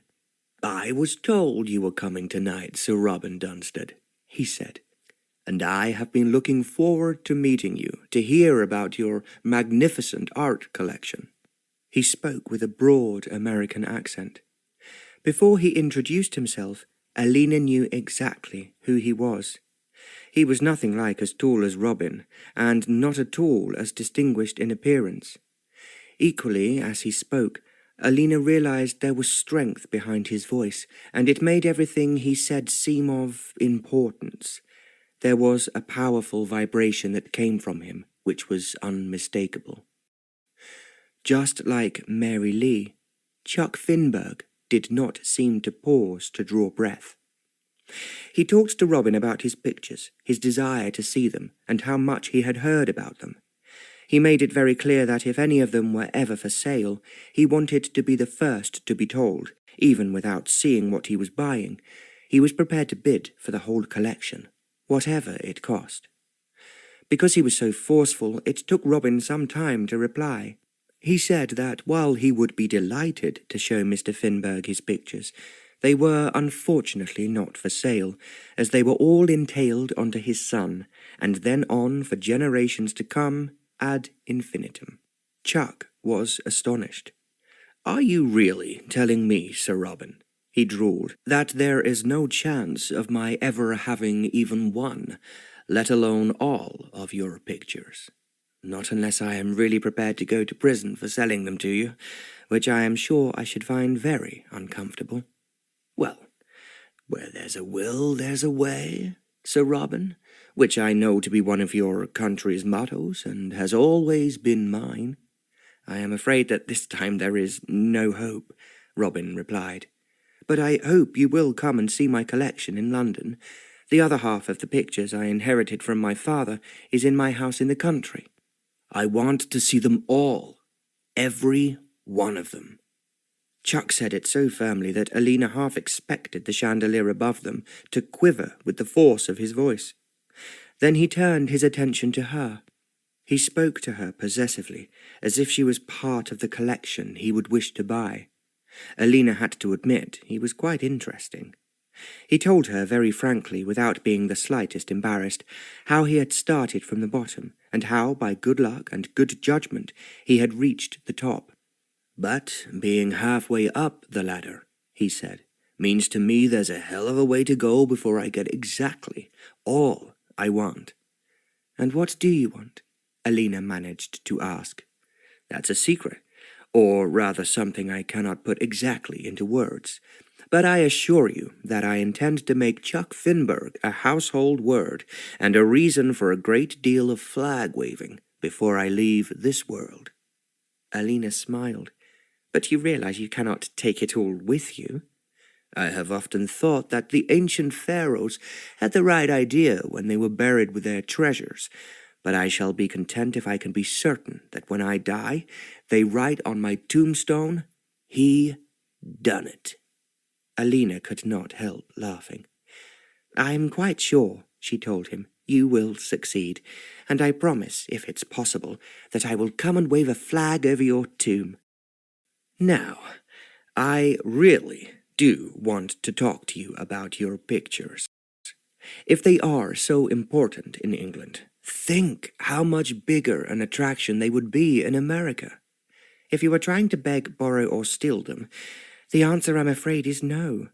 That's not an answer I seldom get, and when I do, I take no notice. Alena did not speak, and he went on. I want to see your pictures, and I want to possess them. But I do see, Alena, that I will have to work out a way I can do it. I hate to disappoint you, but what you are asking for is impossible, Mr. Finberg. In my dictionary, there ain't no such word. Then it is something you will have to learn slowly, and perhaps uncomfortably, because just as the moon is out of reach, so are my brother's pictures. There was silence for a moment, and then Chuck said, Already there is talk in America of how it might be possible to reach the moon. I was thinking that perhaps I might be the first man to step onto it. But instead, maybe I should concentrate on your pictures and how to get them to my house in Fifth Avenue. Alena laughed again. You can concentrate, and you can concentrate. But this time, Mr. Finberg, the odds are hopelessly against you, and the gate is closed. Shall we take a bet on it? You will lose your money. I will risk it, Alena, and I will bet you $1,000 to 1 golden guinea that I gain my own way. I will take it. Driving home very much later that night, Alena had to admit that she had enjoyed the party. They had danced after dinner. She found that Chuck Finberg, although he might be as old as Robin had suggested, was a very good dancer. However, she had enjoyed more than anything else dancing with Vincent, who, much to her surprise, had also been invited. The band played a slow, dreamy waltz, and when it had come to an end, they walked out into the garden. Lit with fairy lights and Chinese lanterns hanging from every tree, it was very romantic. Are you enjoying yourself? Vincent asked her. Very much more than I expected. This is my first real party, and I was afraid I might be a wallflower, but I have danced every dance. They should all have been with me, but you have too many admirers. I have a feeling that after tomorrow I will have to work very hard to keep you all to myself. You know that your portrait of me comes before anything else, Alena muttered. I wish I thought you meant that, he replied. But I know, if nothing else, it will be the finest and the most beautiful work I have ever completed. Then I am most honoured, Vincent.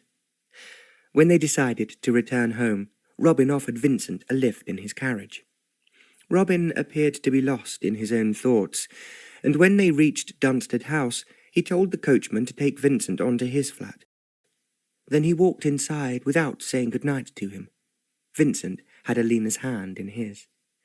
"Good night, my beautiful inspiration, my goddess at whose feet I worship," he mumbled softly. "I will come to you in the picture gallery about 10:30 tomorrow morning," suggested Alena, "unless you have something else to do." "I shall be waiting for you," Vincent answered her, "and try not to forget me when you dream of dollars." "I shall be dreaming of nothing of the sort," retorted Alena. "It's Robin who will be doing that." She smiled at Vincent as she spoke and hurried into the house. The carriage drove off and Burley closed the door. Robin had already reached the top of the stairs, and he waited until Alena joined him and sighed. "I enjoyed this evening and loved the dancing." "What did you think of Chuck, Alena?" "He's quite unlike anything that I've ever met, but extremely egotistical and full of his own self-importance. I think that you will have to hold on tight to all our pictures, otherwise he will somehow attempt to magic them out of the house. He is prepared to pay me anything I ask for them." As if she knew what he was thinking, Alena cried, "No, Robin, no. You are not to do that again." Robin sighed. "Of course, you are right, but equally the mountain of dollars he has offered me dazzles my eyes. As long as they do not dazzle your brain, it's not too important. And you know as well as I do that the collection belongs to England as well as us, and it is just utterly and completely impossible for you to dispose of any more of the pictures." Robin sighed again. "I suppose you are right. Good night, dearest Alena. You look very beautiful tonight, as everyone told me." "I am so glad, Robin, but I do know that I am not as expensive or as valuable as our pictures." She closed her door before Robin could reply. She heard him laughing as he walked along to his own room. Once she was in bed, Alena found it difficult to go to sleep. She kept thinking of the party and Chuck Finberg. She recalled how much she had enjoyed her dances. There had been 3 with Vincent, and many other men had asked her to dance, including the ambassador himself. As there were so many guests, Alena felt honoured by his invitation. "I feel that you should be dancing with one of your distinguished guests," she muttered as he moved her round the room. "I am dancing with the one who is undoubtedly the most beautiful," he answered her. "If we took a vote from everyone here, I know you would come out on top." "That is the most flattering compliment I have ever been paid, and I shall remember it. Thank you very much." The ambassador laughed. "I understand from your brother that this is the first party you have attended in London. I am sure you don't realize it, but you have already made a great number of women feel that you have pipped them at the post." Alena smiled at him. "One lesson I have already learned about American men is that they pay the most extraordinary compliments. I am being very sincere, and I am quite sure that Chuck Finberg and many others here agree with me." Alena felt sure that all the attention she was receiving was due to the very attractive gown she had worn, one of the new ones she had purchased in Bond Street. 1 or 2 guests had already come to her to say that they knew her mother and father, and, without being conceited, she knew that she had been a success at the party. Many of the guests had noticed her, and then, as she thought how exciting it all was, she remembered just what Robin had said about finding her a husband. She glanced across the room at Chuck Finberg, and she could still hear his voice with his strong nasal accent ringing out louder than anyone else's. Even as she looked at him, she felt herself shudder. It was one thing to find him interesting, unusual, and obviously, as Robin would say, a go-getter. It was quite another thing altogether to imagine him touching or kissing her. It was then, quite suddenly, that Alena had felt that she wanted to go home. However, once home, snuggled down in her bed, she could not help thinking that she had been rather stupid.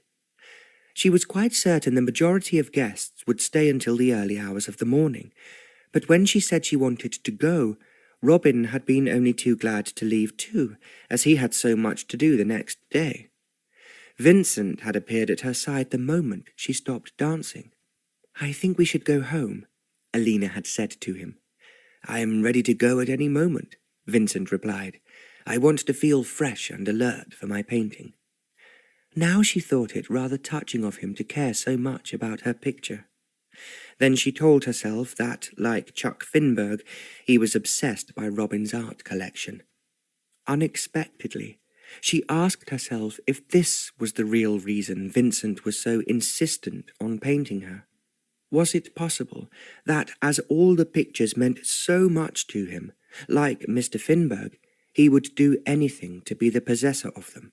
But, as he could not, the nearest to it was to be able to come to the picture gallery every day to paint her.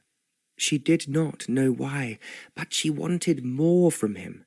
But what exactly that was, she could not put into words. She only knew that however much pressure Robin put on her, she could not and would not marry Chuck Finberg. Then she told herself that she was being absurd. Pictures or no pictures, she was very certain that Mr. Finberg had no wish at all to marry her, or for that matter, anyone else. He had certainly shown her no more attention than any of the other men had this evening. He was climbing to the top of the business ladder, and when he reached the summit, he wanted to be standing there alone. Alena felt that she was quite safe, but at the same time, it was something she had to make Robin believe. When he had suggested that they should both marry very rich people, she had easily acquiesced, largely because she had not really thought out what it might entail. It would, of course, save them, save their houses, and save the pictures, but it also meant belonging to a man she did not love in any way. She had always thought of love as something very precious, very perfect and undeniably spiritual. She could hardly expect it to be like that if she gave herself to a man, for better or worse, simply because he was a millionaire. From that moment, Alena realized that what she wanted was the love that she had always dreamt about, the love that comes from one's head as well as from one's soul. Whether one was rich or poor was immaterial. What mattered was that one was receiving and at the same time giving something supremely wonderful, something so precious, so perfect, and so holy that it could never ever be expressed in anything so mundane as money. She turned over on her pillows. "Please, God, please," she prayed, "bring me love, because love is more important than anything else in the whole wide world." Chapter 6. Alena awoke and realized that she had overslept. She had taken a long time to drift off into sleep, and after she had finally dropped off, she remembered nothing until she opened her eyes. She was aware of a feeling in the air that told her it was far later than she usually woke. With an effort, she turned round to look at the clock beside her bed, and started when she saw that it was after 10 o'clock. She would have to hurry herself if she was not to keep Vincent waiting. She put out her hand to the bell that would summon her maid to the room.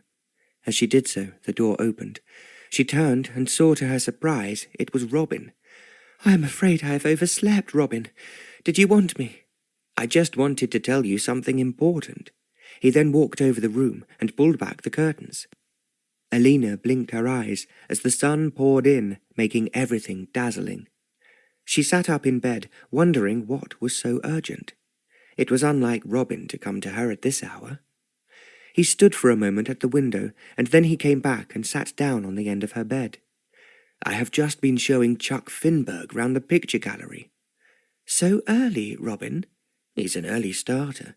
He told me that he always rises at 7 o'clock every morning. Otherwise he would never get through the day. It seemed strange that he should have so much to do in England. As it so happens, he was going to Birmingham as soon as he left me. He is concerned with some machinery being made there, which I am thankful to say he did not tell me all about." "Why was he here, Robin?" "Now you are asking a silly question. Of course he came to see the pictures." "I might have known. I suppose that he tried to buy them, and you told him firmly, as you told him last night, that they were not for sale." Before Robin could speak, Alena gave a little laugh. It must come as a shock to him that for once in his life his money is getting him nowhere. That is not quite true, Alena, because I have, you may be surprised to hear, made a pact with him. Alena looked at her brother, then drew in her breath. You are not going to have more pictures copied, Robin. It is far, far too dangerous to do it again. No, I am not going down that road again. What I have suggested to Mr. Finberg, because he was so insistent, is that he should rent from me 10 of my best pictures for a very large fee. Alena's eyes opened wide, and she asked, Can you do that? I should have thought that the trustees would be concerned about the pictures leaving the country. I am very aware of that problem, so I then added a condition that I think would be acceptable to the trustees, and is also acceptable, I may say, to Chuck Finberg. And what might that be? She was thinking as she spoke that she was certain Robin was taking risks, and it would cause a great deal of trouble and undoubtedly make many more people realize how desperately poor they really were. Robin was silent for a moment before he added, Chuck Finberg agreed to rent the pictures and to guarantee their return. He will marry you. He spoke quietly, and for a moment Alena thought she could not have heard him correctly. Then she screamed, Marry me! You have told Mr. Finberg that to loan the pictures, he must marry me. That is what he has agreed, Robin persisted. I think myself it is an excellent idea, and very practical. It is nothing of the sort, gasped Alena. I have to marry him, and I have no wish to do so. She gasped again, and added sullenly, It is not me he wants. It's only so that he can get his greedy hands on the pictures. You can hardly expect him to fall in love with you the moment he saw you. Robin smiled sarcastically. But he did say he thought you were very beautiful, and he would be most honoured to have you as his wife. He only wants me as his wife so that he can show off our pictures to loads of people in New York who will not appreciate them. I refuse. Do you hear me, Robin? I absolutely refuse to marry this man. Very well, then, Alena. If you want to starve, you are going the right way about it. To be frank with you, we have very little money left, and as you well know, nothing else to sell. There was a prolonged silence while she wondered what she should say. Finally, in a hesitant voice he could hardly hear, she countered, What about you, Robin? I thought you were going to marry Mary Lee. I am taking her driving today, and I will propose to her then. Do you think she might accept you? I think it most unlikely.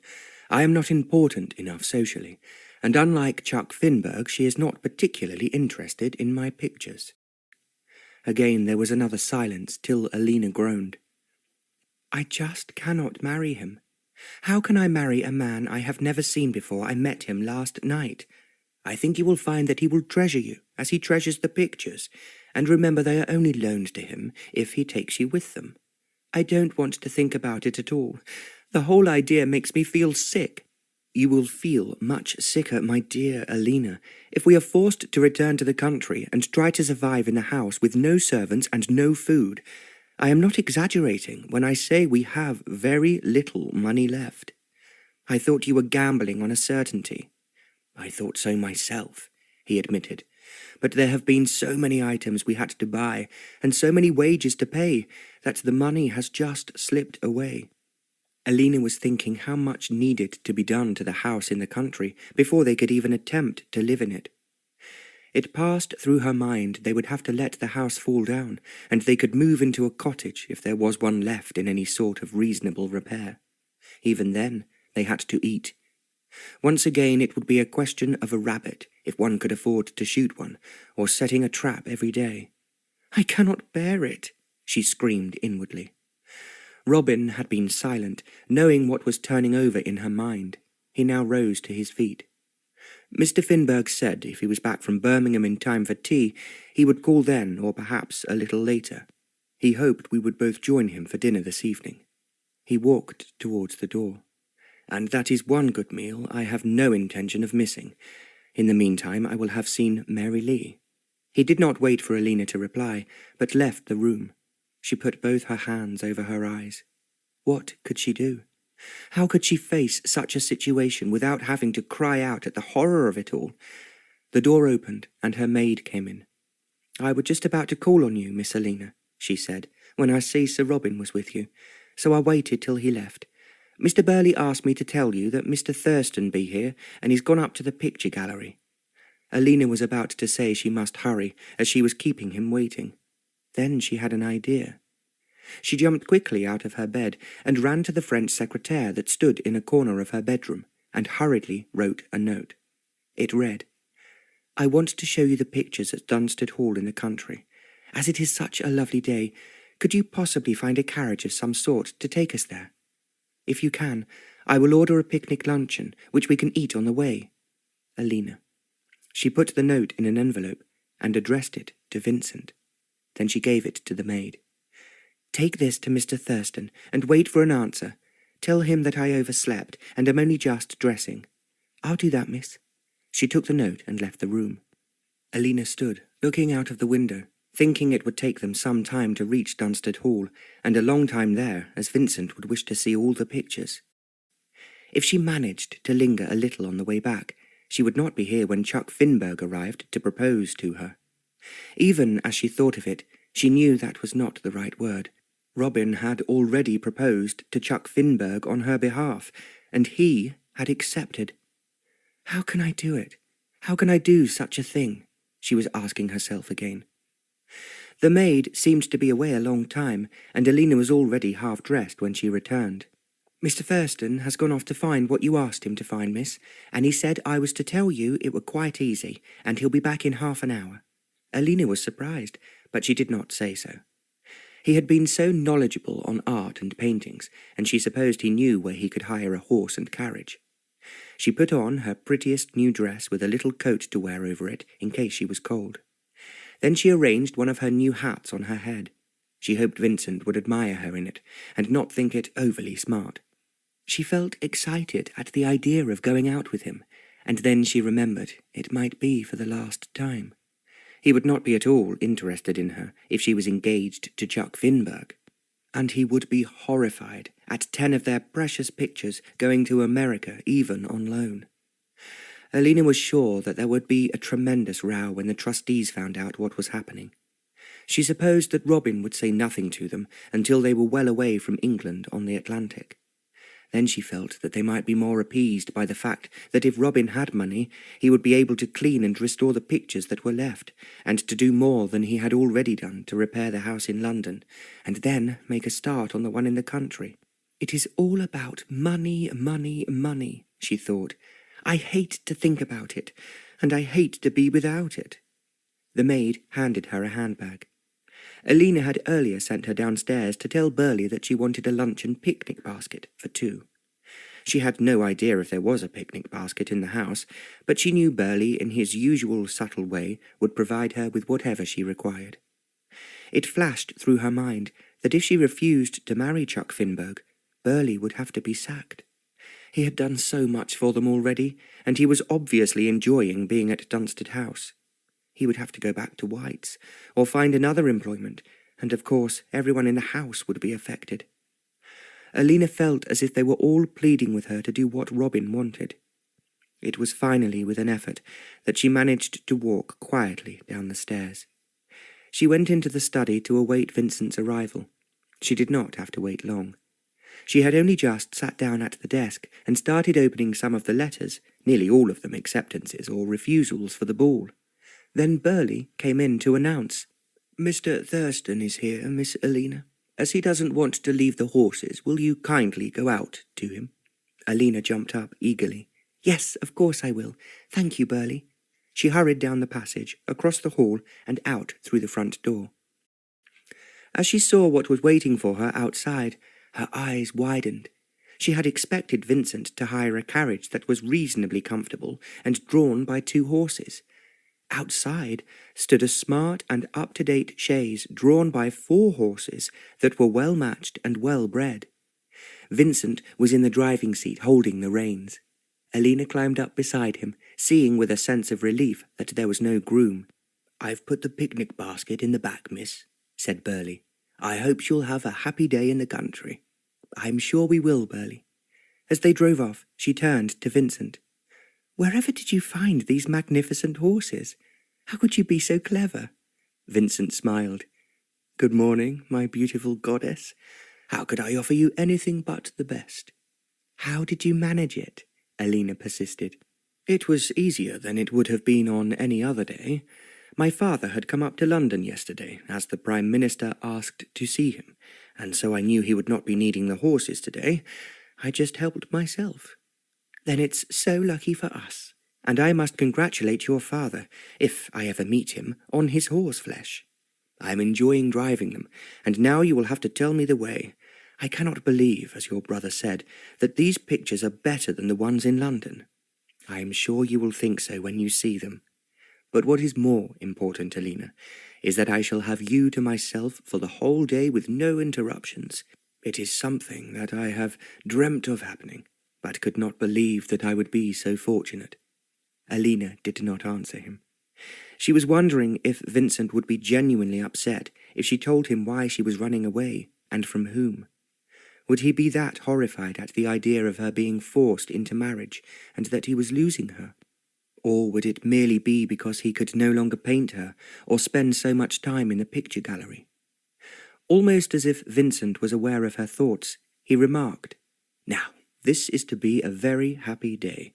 You are not to worry about anything." "How did you know I was worrying, Vincent?" "I feel I know everything about you, dear Alena.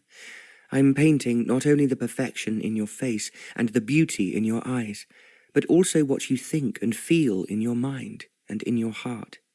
Alena gave a little cry. "You must not. I must have thoughts and feelings that are my own and private." "Not from me," replied Vincent.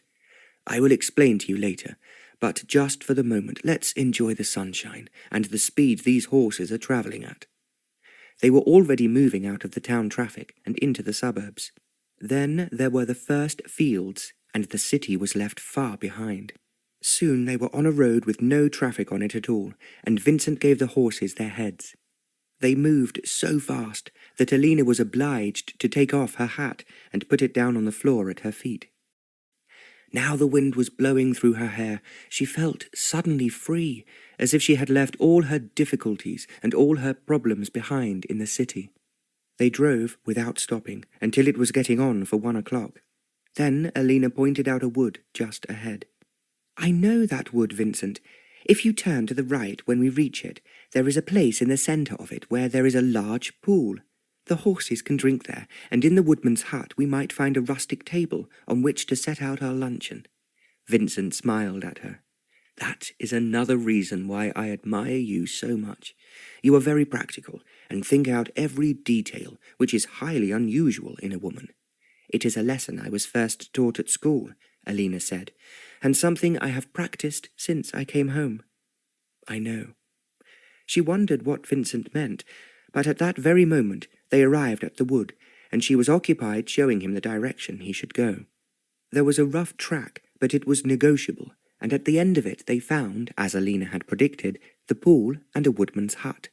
They made sure that the horses had plenty to drink.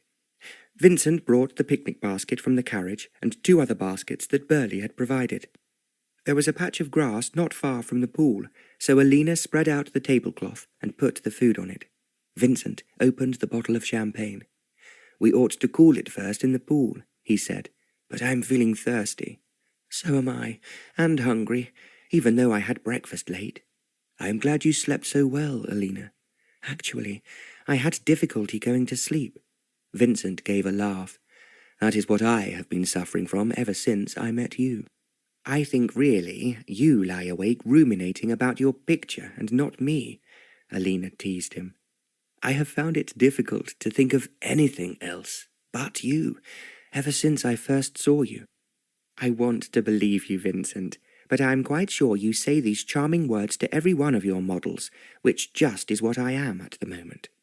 The one model that really matters." They enjoyed their luncheon on the grass. Then Alena tidied up the empty plates and dishes, and they just had their champagne glasses left. "What made you suddenly decide to invite me to go to the country today?" Vincent asked. I have been hoping and praying for this invitation, but frightened you would forget." "I am running away," Alena announced. "I can guess who from." Alena looked at him sharply. "Why do you say that?" "Because I do know what your brother is planning, and I am praying you will be brave enough to refuse him." "What are you saying? What do you mean?" Alena asked him anxiously. "I know that Robin wants you to marry this Chuck Finberg for his money." "How do you know?" she questioned, looking away from him. "Because your brother is determined that you must marry a very rich man, just as he wants to marry Mary Lee Vanderhart." Alena stared at him in astonishment. "How can you know all this? Who has told you?" "My father had a friend who knew your father well. He told my father that Sir Edward Dunstead borrowed £100 from him when they stayed in Paris. He told him frankly he would only put it back if he could find something to sell when he returned home, and that was extremely unlikely." Alena was listening wide-eyed as Vincent went on.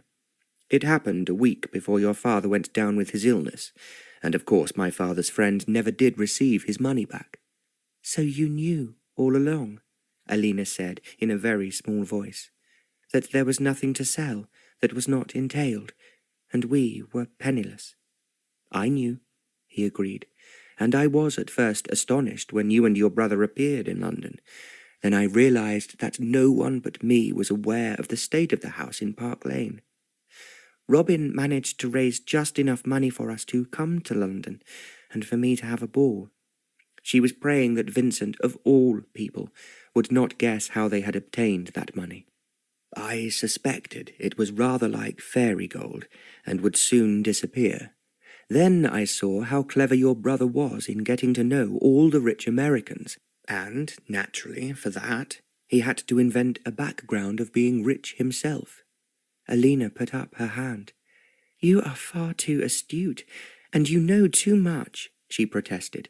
"Robin and I were certain that everything we were doing was a secret." "I think it is, except from me, and as you well know, I would never do anything to hurt you." There was silence for a moment, and then he asked, "Are you going to do what Robin wants, and marry Chuck Finberg's millions?" "I don't know what to do," sighed Alena, and there were tears in her eyes. "You know what I want, Alena, and I have exerted an almost superhuman patience not to tell you before that I love you." Alena looked up at him. You love me," she whispered beneath her breath. "I loved you from the first second I saw you. You must know that I would give my right hand and my hopes of heaven to marry you." "Oh, Vincent." "But what I have to offer you," he went on almost abruptly, "compared with someone like Finberg." Alena did not answer. She just looked at him. Her eyes seemed to have caught the sunlight. She knew now that she loved him too. She had been fighting hard against falling in love with him ever since they had met. "All I have, Alena, is the money my father allows me because he wants me to earn my living. It's not as much as I think he would give me if I married, but we could be quite comfortable on it." Alena made a little murmur, but did not interrupt. "There's a very pretty house on my father's estate. It's not huge like yours, but small and cozy. 2 people who love each other could be very happy living in it." Vincent stopped and moved so that he was closer to Alena. "What else can I give you, my precious?" he asked, "except all my heart, and the promise that I will worship at your feet until I die." He put his arm round Alena as he spoke. She turned and hid her face against his shoulder. "What am I to do, Vincent? Tell me, what am I to do?" Vincent could see that she was crying. Very gently, he turned her face up to his. "You do know the answer to that question. Love is more important than anything else. The love we have for one another, my darling, wherever we live or whatever we do, will make us feel that we are living in heaven." Then his arms tightened and he was kissing her at first gently, then possessively, as if he knew he would never let her go. It was a long time later that Alena sighed. "Darling, I think we should go on to the house, and as we have driven this far, you must see the pictures. Although I don't want to give Mr. Finberg tea, I think we must return home before it is dark." "You are quite right, my precious, and I want to see the pictures in daylight." Alena rose and carried the picnic basket back to the carriage, while Vincent turned the horses round. She thought as they started off again that perhaps by a wonderful stroke of luck, Robin would become engaged this afternoon to Mary Lee. Then there would be no need to rent the pictures to Chuck Finberg. She would be free. Robin, when he started off to meet Mary Lee, was driving the most expensive carriage he could find. 4 well-matched horses drew it. He was determined to take Mary Lee to his home in the country and impress her with its size and his wonderful collection of pictures. Then he would ask her to marry him. Granted, his title was not as significant as that of a duke or a marquis, but neither of them had such a large house as he, nor pictures that were spoken of with awe by every knowledgeable art expert. After all, Robin told himself, a great number of women have found me attractive. Women had pursued him ever since leaving school, and he had always enjoyed the flirtatious looks in their eyes, the amazing words they had said to him to attract his attention, and later affairs de cour if they did not last too long. In India, as the wretched husbands were sweating in the plains, he had visited Simla with the viceroy, and he had found there were always eager hands reaching out to him. There were lips that were waiting to be kissed. He had believed without being conceited that any woman he wanted to marry would be only too eager to say the one word, yes. Of course, a very rich American girl was well aware of her value, and yet he hoped she would find it hard to resist him should he try to make her his. He had told Mary Lee last night that he would pick her up at 10:30, and he begged her not to be late, as they had a good long way to go. He arrived promptly at her address and was shown into a comfortable sitting room that opened off the hall. He found not Mary Lee, but Blaise waiting for him. "Good morning, Blaise. I hope Mary Lee is ready. My horses are outside, and we need to make a start." Blaise crossed the room to take his hand in hers. She looked up at him with her brown eyes and said in her soft voice, "I am sorry, Robin, but I am afraid that you will be disappointed." "Disappointed? Why? What has happened?" "Mary Lee has gone off with the Marquis. He is playing polo, and he persuaded her to go and watch him." Robin's lips tightened. "I am so sorry," Blaise repeated. "I knew you would be disappointed, but that is like Mary Lee. She is always fascinated by the latest attraction on offer. It gets us into a lot of trouble one way and another." Robin did not reply, and after a moment she added hesitantly, "I suppose you could take me to see your pictures? They are treasures I long to see before we return to America." Of course I will, and I have a distinct feeling that you, Blaise, will appreciate them far more than Mary Lee would have been likely to do." Blaise gave a little chuckle.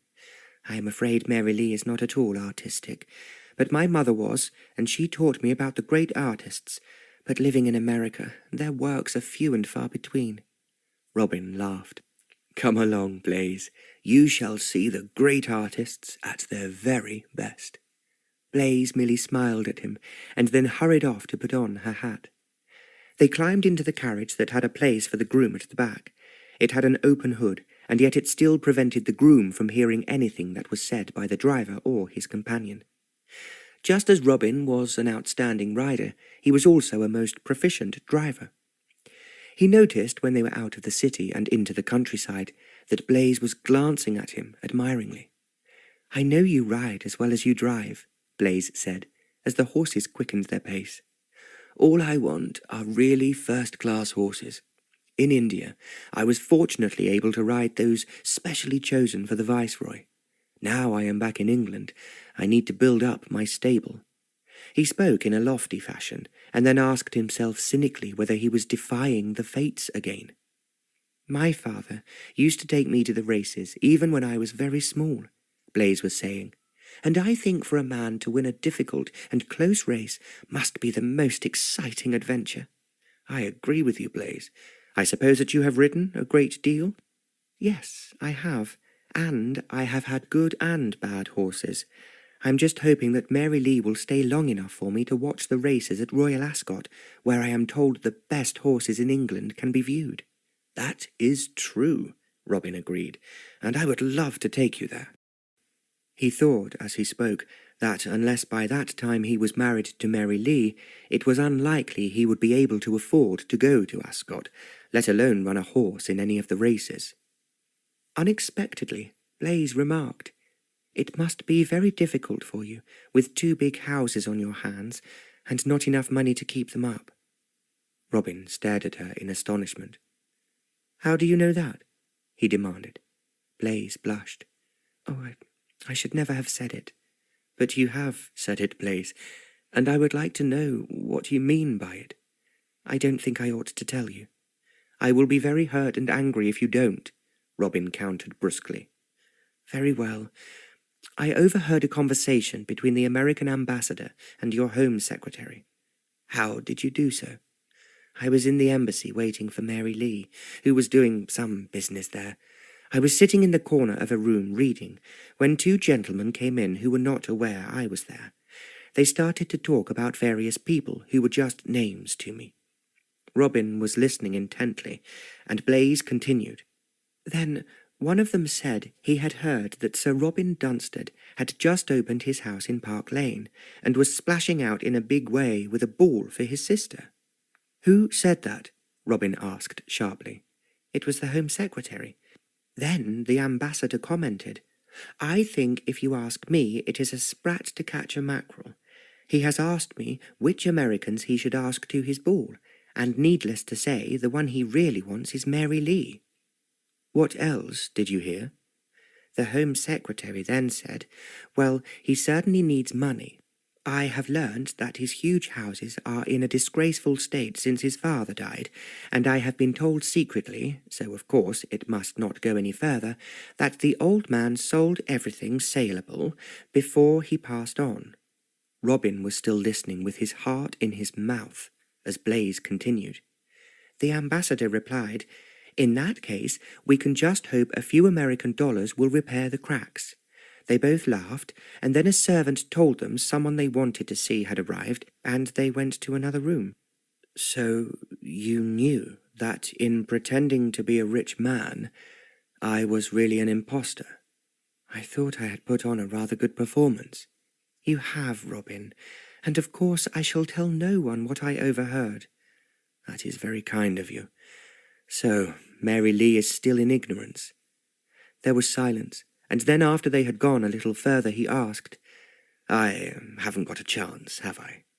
"Not if the Marquis asks her to marry him." She reached out her hand and put it on his knee. "I'm sorry, so sorry if I have hurt you, Robin, but perhaps it is better for you to know the truth." "I would much rather know the truth. But since my father did not leave us a penny, and the pictures are entailed, I have somehow to keep my sister and myself alive. The only way we could think of was that we should both marry Americans with money." "I think a lot of Englishmen have thought that," she said softly. "At the same time, I do often wonder if they are happy." "You mean they want real love?" "Of course. Everyone wants real love. The love my father and mother had for each other. Even though her parents were furious that she did not marry an Englishman, she was very, very happy." They drove on for a little while before Robin said, "I suppose you are right. That is what we all want, to be married to someone we love and who loves us, and to have children to make a complete family." "That is happiness," agreed Blaise, "and I will pray very hard that you will find it." "Thank you so much, Blaise," Robin answered her gently. Chapter 7.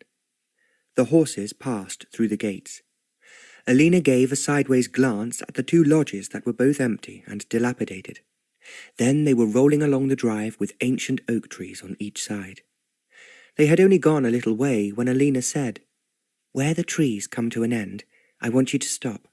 I think the best view of the house is from there, and I would love you to see it as the Adam brothers left it, when it really was magnificent." Vincent smiled at her. "I think you really love your home, my darling." "Of course I do. It is unbelievable misery to see it in such a condition, and I want you to imagine it as it was when it was the most distinguished house in England. Perhaps one day it will be like that again." Vincent slowed down the horses, and as they passed the last oaks, he pulled them to a standstill. Looking right ahead, he understood why Alena had so wanted him to see the house from this angle. Rising a little higher than they were, it had the sun gleaming on a profusion of windows. The centre block, which was the oldest part, seemed to tower over the two wings the Adam brothers had added. There were high trees looming behind the house, and although Alena was sure they were full of weeds, there were colourful flower beds in the front. There was a hushed silence before he exclaimed, "It's magnificent. Absolutely magnificent." "I thought you would think so," Alena said softly. Then she gave a cry. "What is it?" Vincent asked. She was about to respond when, to her amazement, Robin and Blaze drew up beside them. As he pulled his horses to a standstill, Robin called out, "I did not expect to find you two here." Alena found her voice. "Look, Robin, look," she called out frantically. "Outside the front door." Her brother turned. Now he saw a large covered van standing in front of the flight of marble steps that led up to the front door. Even as they stared at it, two men came out, carrying a large picture between them. "They are stealing the pictures," Alena gasped. As she spoke, Vincent put his hand down beside his seat. He knew that his father, because he was so nervous of robbers and highwaymen, always carried a pistol with him when he was driving. For one moment, he thought it was not there. Then he found it had slipped down low because it had not been required for a long time. He pulled it out. Robin saw what he was doing, and he too searched beside his seat, but the pocket where the pistol should have been was empty. Then, unexpectedly, the groom, who had been sitting behind, stood up and said, "You'll find the pistol, if that be what you're looking for, under the seat, sir. It were rubbing against me leg, and I moved it." "Go to the horses' heads," Robin ordered him. As the man sprang out to do so, Robin checked his pistol to see that it was loaded, and Vincent did the same. They were both on the ground. The groom stood between the two carriages, holding on to the bridles of the horses nearest to him. The two men who had come out of the house lifted the picture they were carrying into the van and climbed in after it.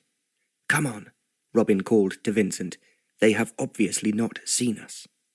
He and Vincent started running towards the house.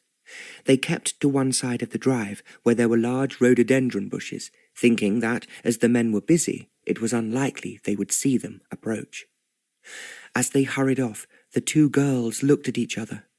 "We will follow them," suggested Alena, "but we must not get in their way." Moving as much as possible in the shadow of the rhododendrons, they started to run after them. Robert and Vincent reached the covered van, which was a large one, just as the two men began to climb out of it, having obviously stowed the picture securely inside. One man was standing, and the other sliding off the tailboard as Robin and Vincent challenged them. "What the hell do you think you are doing?" Robin demanded harshly. The men had obviously not expected anyone to be around. They were, for a moment, stunned into immobility. Then one of them piped up hurriedly.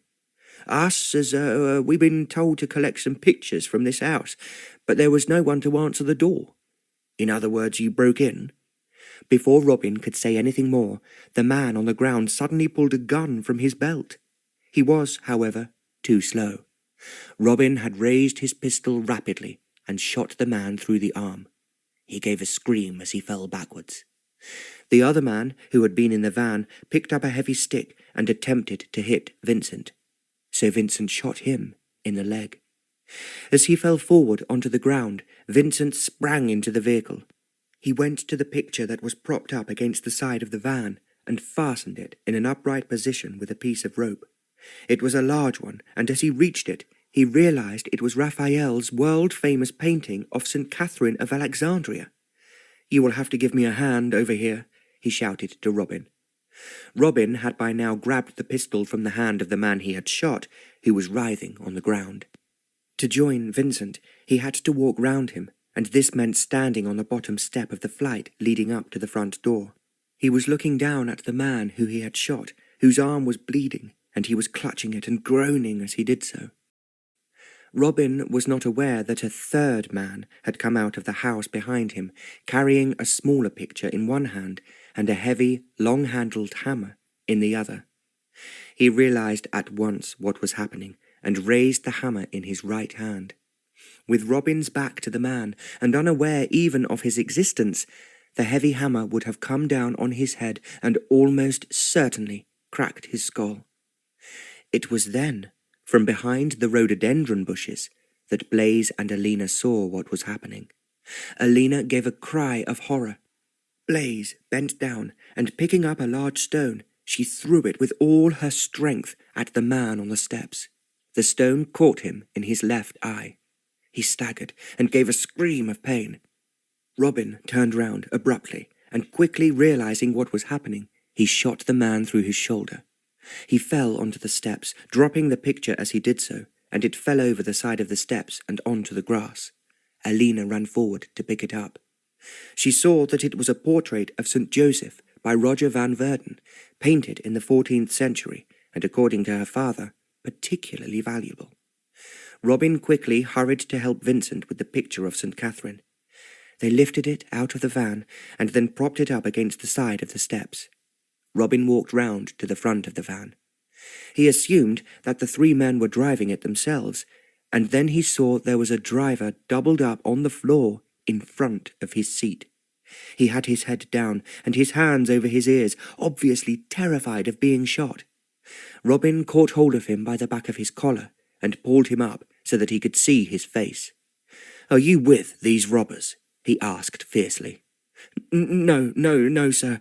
Them just hire the van, and I drives them. Yeah, that's all I do. I haven't got anything to do with them, sir." "Then what you can do, my man, is to take them back where they started from.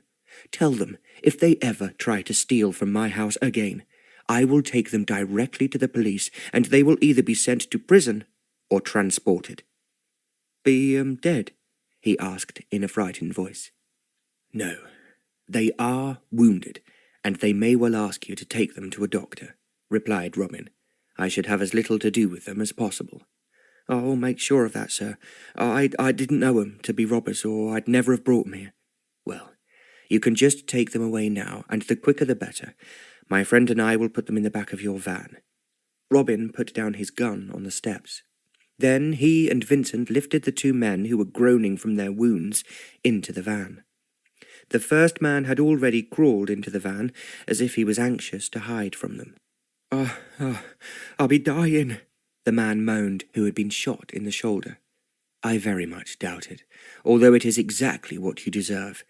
Tell whoever sent you here that the next man who comes trying to steal my pictures will die. There will be no doubt about it." He moved back as he spoke, while Vincent firmly locked into place the iron bar that fastened the doors at the back of the van. Stepping to one side, he shouted out to the driver to move off, and he turned the van round in the courtyard. Then he set off down the drive, going a little slower as he passed the two carriages. Alena gave a huge sigh of relief. Then she turned to Vincent. "Let's go and see if the rest of the pictures are safe," she suggested. He smiled at her as they ran up the steps and into the hall. With the sunshine streaming through the windows, it did not seem to Alena to be quite as dilapidated as it had been when she had left. But at the moment she was too concerned with the pictures to worry about anything else. She started to hurry up the stairs. The Adam brothers had built the picture gallery on the first floor of the west wing. As she and Vincent reached the top of the stairs, she looked back to see if Robin was following them. To her surprise, she saw that he had his arms round Blaze and was kissing her. She did not say anything, but ran along the passage towards the west wing. As the van drove away, Robin had stood watching it until it was almost out of sight. Then he turned to see that there was only Blaise beside him. She was not watching the van, but looking at him. "Thank you, Blaise. Thank you for saving my life. I had no idea there was a third man behind me. I could see he was going to kill you," she replied in a strangled voice. "He most surely would have done if you had not saved me." As he spoke, he saw that tears were running down her cheeks, yet he thought he had never seen a woman look so lovely. Instinctively, his arms went round her, and he asked, "How could you be so brilliant as to hit him with a stone before he could hurt me?" He realized that she could not answer him, and he kissed her more in gratitude than on any other impulse. Then, as his lips were touching hers, he felt a quiver of rapture running through her body. It was quite unexpectedly exactly what he was feeling himself. It was something he had never known before when he had kissed a woman, and he had kissed a great many. It totally felt different to anything he had known in the past, and it was extraordinary, and yet so wonderful that he could not explain it to himself. He could feel the divine softness and innocence of Blaise's lips. The kiss he was giving her was different in every way from any kiss he had ever given. His arms tightened round her, and his kisses became more possessive and fervent. As he kissed Blaise and continued kissing her, he knew that he was in love. How long they stood there, neither of them had any idea. But when Robin raised his head, he said in a voice that did not sound like his own, "I love you, Blaise. How can you make me feel like this?" "He could have killed you," Blaise stammered in a whisper. "But I am alive, and so are you, my darling." Then he was kissing her again, kissing her demandingly, passionately, until Blaise felt that she was melting into his body. Upstairs in the picture gallery, Vincent was looking about him with an expression of delight. Alena watched him with a smile. He was now staring intently at the Fade Gallant by Nicolas Lancret. She knew he was as thrilled as she had always been by the attractiveness of this picture. The exquisite colour of 18th century French ladies and gentlemen amusing themselves among the trees was fascinating. Then she was frightened that the St. Catherine of Alexandria had been damaged. She moved away to the empty place where it had hung, and then she could see, as she had half feared, where the man with the hammer had hacked it from the wall. He had broken the wires that held it, but fortunately he had not damaged the picture itself. As Vincent joined her, she sighed. "Thank goodness, we have saved it. It was such a near thing, Alena. If we had come a quarter of an hour later, they might have left. I think that they meant to take more than just St. Catherine and St. Joseph. In fact, they might have filled their van." Vincent put his arm around her. "Forget it, my darling. They have gone and taken nothing. They will be too injured and frightened to come back again." Alena allowed her head to rest for a second against Vincent's shoulder. Then she realized that he was looking not at the empty space on the wall where the St. Catherine had hung. Vincent was looking instead at a piece of medieval furniture which had stood beneath the picture so that it was hung higher and out of line with those beside it. "What is that?" he asked. Alena smiled. "It's a rather sad story. One of my ancestors in 1520 decided to add another Raphael to his collection. I think at the time he only had 3, which I will show you." "So, what happened?" asked Vincent. "He went off to Rome and arrived to learn that he was just a few days too late." "Too late for what?" "Apparently Raphael, who was only 36 and had been ill for a week, had died. My ancestor wanted to buy any pictures of his he could, but unfortunately those in his house had already been sold or taken by his friends. I can understand how much that upset him. The only memento of the artist that he admired so much was that rather ugly writing desk from the room in which he painted." Vincent smiled. So your ancestor bought it in compensation for being unable to buy any beautiful Raphaels? I think he managed to buy one later, but on this occasion he returned home, and it was a difficult journey in those days with only the writing desk. Vincent walked towards it. It is certainly a strange shape, he murmured. And not very pretty, Alena added. Vincent was examining the desk. Instead of drawers at the front, just the top of the flat surface could be opened, and, as he was so curious, Vincent lifted the small brass catch and opened it. What is inside it, Alena? Oh, a lot of rubbish. I looked through it all a long time ago, and there are mostly letters that are impossible to read. In addition, there are a few bills, but nothing of any real importance. These letters might be interesting. You are very clever if you can read them, Vincent, because the writing is abominable, and has little to do with modern Italian. Well, that's understandable, but perhaps there are some love letters amongst them. You find out if you like, Vincent. She walked a little way down on the gallery, as she wanted to look again at her favourite picture in the house. It was one that she had regularly come to gaze at ever since she had been a child, and she was certainly longing to show it to Vincent.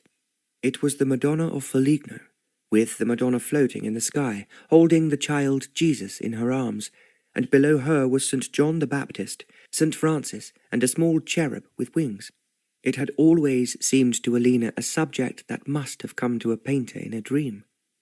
She looked at the picture again, thinking how often she had prayed to the Madonna.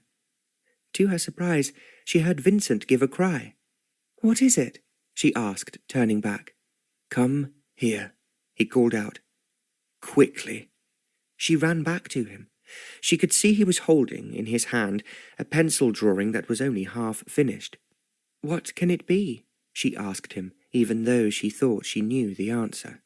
"I found this in the writing desk, Alena, and there is not just this one, but a great number of them." "I don't understand it, Vincent. Why did I not find them?" "They were right at the bottom. You can see this is a pencil drawing of figures in combat. It was a preliminary sketch or study, but even so it was obvious that a master hand had drawn it." "Is it worth anything?" Alena managed to ask. "This and every one of these drawings is worth a fortune," Vincent replied. "Oh, Vincent, how wonderful!" she cried. "Robin will be thrilled. Oh, and so am I." Vincent put down the drawings on the writing desk to turn and look at her. His eyes looked into hers, and he knew exactly what she was telling him without saying anything. "Do you mean you will come to me?" he asked her. "If Robin now has enough money not to starve, I am then free." Vincent made a sound of irrepressible joy. Then he was kissing her ardently, possessively, and passionately, until they were both breathless. When he released her, Alena enthused excitedly. "We must go and tell Robin at once." Wait a moment," Vincent begged. "We want to be very certain that these will bring him enough money so that he can look after himself and at least live on the estate, if not in this enormous, magnificent house." He kissed Alena again before he turned resolutely to the writing desk. He began to pull out the drawings that were at the very bottom of the strangely shaped drawer. There was a study for a cherub, and one for a male nude, and several for a Madonna and child. Then there was a study of Venus and Psyche, and Christ's charge to Peter, that Vincent said with awe in his voice was a masterpiece. "You are absolutely sure that these drawings are really valuable?" Alena asked him pensively. She was still frightened at being too optimistic, or of raising their hopes only to have them dashed down later. What she did know was that none of these drawings were on the list of items entailed. She was quite certain that no one had been aware that they even existed. Finally, Vincent collected what he thought was all the drawings and placed them on a table at the end of the picture gallery. "I am going to spread them all out. Go and fetch your brother now, Alena." It was just what Alena had been longing to do. She ran down the picture gallery, along the passage, and down the stairs. There was no sign anywhere of Robin or Blaze. "Robin! Robin!" Alena called. "Where are you?" She thought he either did not hear or was not going to answer. Then he came out of the reception room at the end of the hall. Alena thought he was looking happier than he had looked for a very long time. She ran down the stairs to him. "What is it, Robin?" she asked. "Have you found something?" Robin smiled. "I have found myself a wife, Alena, and you must congratulate me, as Blaze has promised to marry me." Alena gave a cry. "Oh, Robin, oh, I'm so glad. I like her so much, and I am sure she will make you very happy." "We may be very uncomfortable, and I shall have to work very hard, but at least we shall be together." Alena gave another cry. Then she kissed Robin and exclaimed, "You are just not going to be uncomfortable at all. Come upstairs quickly. Vincent has something amazingly exciting to show you." Robin looked surprised. "Come and see this, Robin.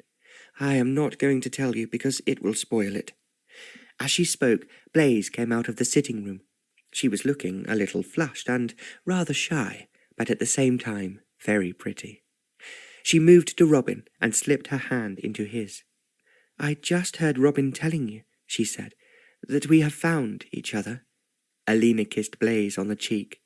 "It's the most wonderful news I have ever heard, and Vincent and I have some news for you. Please, please, come upstairs quickly." "I cannot believe there are any more surprises for me today," Robin exclaimed. Taking Blaze by the hand, he started to walk behind Alena, who was now running. When she reached the top of the stairs, she ran even faster down the passage. She reached Vincent before the other two. He turned round when he saw her coming and put out his arms. She threw herself against him. "It is wonderful, wonderful news. Robin is going to marry Blaze, and now we can all be happy together." She was anxiously waiting for her brother, who had by now reached the picture gallery. He was walking towards them, hand in hand with Blaze. "What is the excitement, Vincent?" he asked when they were within hearing distance. "I thought we had had enough for one day." "That was only the beginning, Robin. We are now at the climax of the drama. Look at what I have here for you." He turned to the table that he had covered with the drawings. Robin stared. "What are they, Vincent?" "Drawings and sketches by Raphael, which I think I am right in saying have been missing for a very long time. They must be worth an enormous amount of money. Enough, I should say, for you to do up this house and live here in great state." Robin drew in his breath. I just don't believe it. Where did you find them?" "Just right here in Raphael's writing desk that your ancestor brought back to England, but no one has ever bothered to investigate." "I never thought of it." "I asked Papa once what was in it, and he said only a lot of old dusty papers." "A lot of old papers which are worth thousands and thousands of pounds," exclaimed Vincent. "I think the first thing we have to do is to make quite certain no one steals them before we take them safely to London." "You certainly could never have found me a better wedding present. Thank you so much, Vincent. I hear that you have something else to tell me?" "I only want your permission to marry Alena, and that is more important to me than the whole of the picture gallery put together." He was laughing, and Robin exclaimed, "How can we all be so lucky? I feel sure there is a bottle of champagne left in the cellar." "Then let's go down and drink it, but for goodness sake, let me put these precious drawings in a safe place." "I propose that we put them back where you found them," Robin suggested. "They have been there since 1520, so I think it unlikely they will vanish before I take them up to London tomorrow." "Tomorrow?" Alena queried. "Are we not going back tonight?" "I was thinking that it would be too late by the time Blaze and Vincent have seen all our pictures. They are, of course, not all here in the picture gallery. Many are in a number of other rooms." Alena gave a little laugh. "Well, I dare say Blaze and I could make up some beds for you, and cook anything you can find in the garden, but it will not be a great banquet. I will send the groom, where he has put the horses into the stable, down to the village to see what he can buy." Alena smiled at him. "You do think of everything, Robin. Finding these Raphael drawings is the most exciting thing that has ever happened. Now you may be able to stay here in at least part of the house." "Would you be content with a part of the house?" he asked, looking towards Blaze. "I will be content to be anywhere, as long as I am with you," Blaze answered affectionately. There was such love in her eyes and in the softness of her voice. Instinctively, Alena put out her hand to Vincent. He understood what she was feeling and took it in both of his. "I think what we could do," he said to Robin, "is to leave you and Blaze to get the bedrooms ready, and before the groom puts the horses to bed, Alena and I will go to the village. On your first day as monarch of all you survey, you don't want to skimp when it comes to food and drink." "Especially if the champagne is good," added Alena. "The champagne will be superb," Robin promised. "Go along now. Find us what you can, and we will have a royal banquet." "I definitely think we must celebrate properly. The most exciting day I have ever known," asserted Alena. She moved closer to Vincent, who sighed. "Exciting is hardly an adequate word.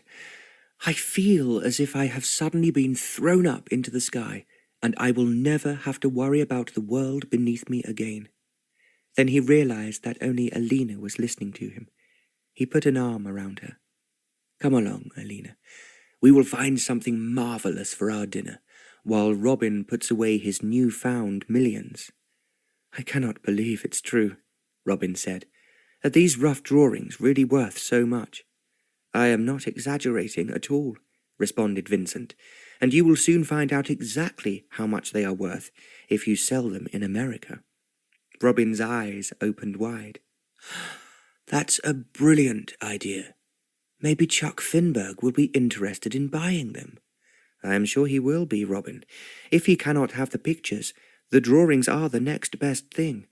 If he can have the lot, he will be the talk of Fifth Avenue, which is what he really wants." They were all laughing, including Blaze, who then said, "I feel rather shy at saying anything about myself when you have so much to talk about, but I did receive a rather thrilling letter yesterday from Dallas." The others all turned to look at her with a question in their eyes. "One of my father's oil wells, they said was no good, has begun to gush with oil," she explained. "Not only does it look very promising, but there is another one they have great hopes for too."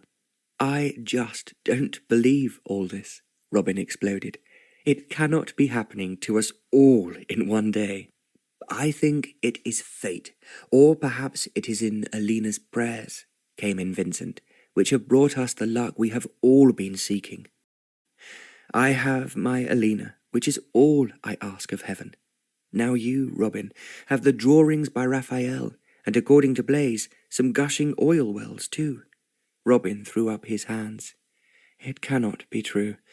I know that I am dreaming, and I am terrified I will wake up with a bang." "When you do, we will give you something to eat and drink," Vincent chuckled. He took hold of Alena's hand. "Come on, my darling. After all this excitement, we will be hungry, and there is no reason to starve to death." "We are not going to die," she said as they walked away, "as I was afraid I might do if I had to marry Chuck Finberg. We are going to live, and being married to you is going to be very, very exciting and very, very wonderful." They were just about to leave the picture gallery when Vincent stopped. "Is it what we all seek, the perfection of love?" "That is exactly what Raphael was trying to draw, and why I was attempting to follow him. Now I have you. It will be easy." He did not wait for Alena to answer. He was kissing her passionately, as he had kissed her before. They could both feel the wonder and rapture of love seeping through them. Alena felt Vincent was carrying her up into the sky, and she could touch the stars. "I love you. Oh, darling, marvellous Vincent, how much I do love you, she whispered. And I adore and worship you, Alena. We are going to be blissfully happy together, my precious one. When I have painted you 1,000 times, the world will know I have married the most beautiful woman in it. She is mine, and no one else will be allowed to touch her or paint her. Alena gave a laugh. Then, as he was kissing her again, it was impossible to speak. Later that evening, after an excellent dinner cooked by Alena and Blaise, they all sat in the dining room. Some of Robin's magnificent pictures were looking down on them. He picked up his glass and proposed, "I think we must drink a toast, not only to ourselves, but to the strange and exciting events that have brought us all here and have made us the 4 happiest people in the world." Alena slipped her hand into Vincent's, and Blaise moved a little closer to Robin. "After all we have fought for," he went on, "all we have striven for, and all we have found, there is something that is even more precious." He raised his glass. "To love, and the God of love, who has brought us together and will look after us and keep us not only happy, but strong enough to make other people happy too." Everyone murmured and raised their glasses. "It rests quite simply on one word," Robin finished, "a word we all know. May God continue to bless us now and for all eternity and beyond, with love." Money or Love. Written by Barbara Cartland.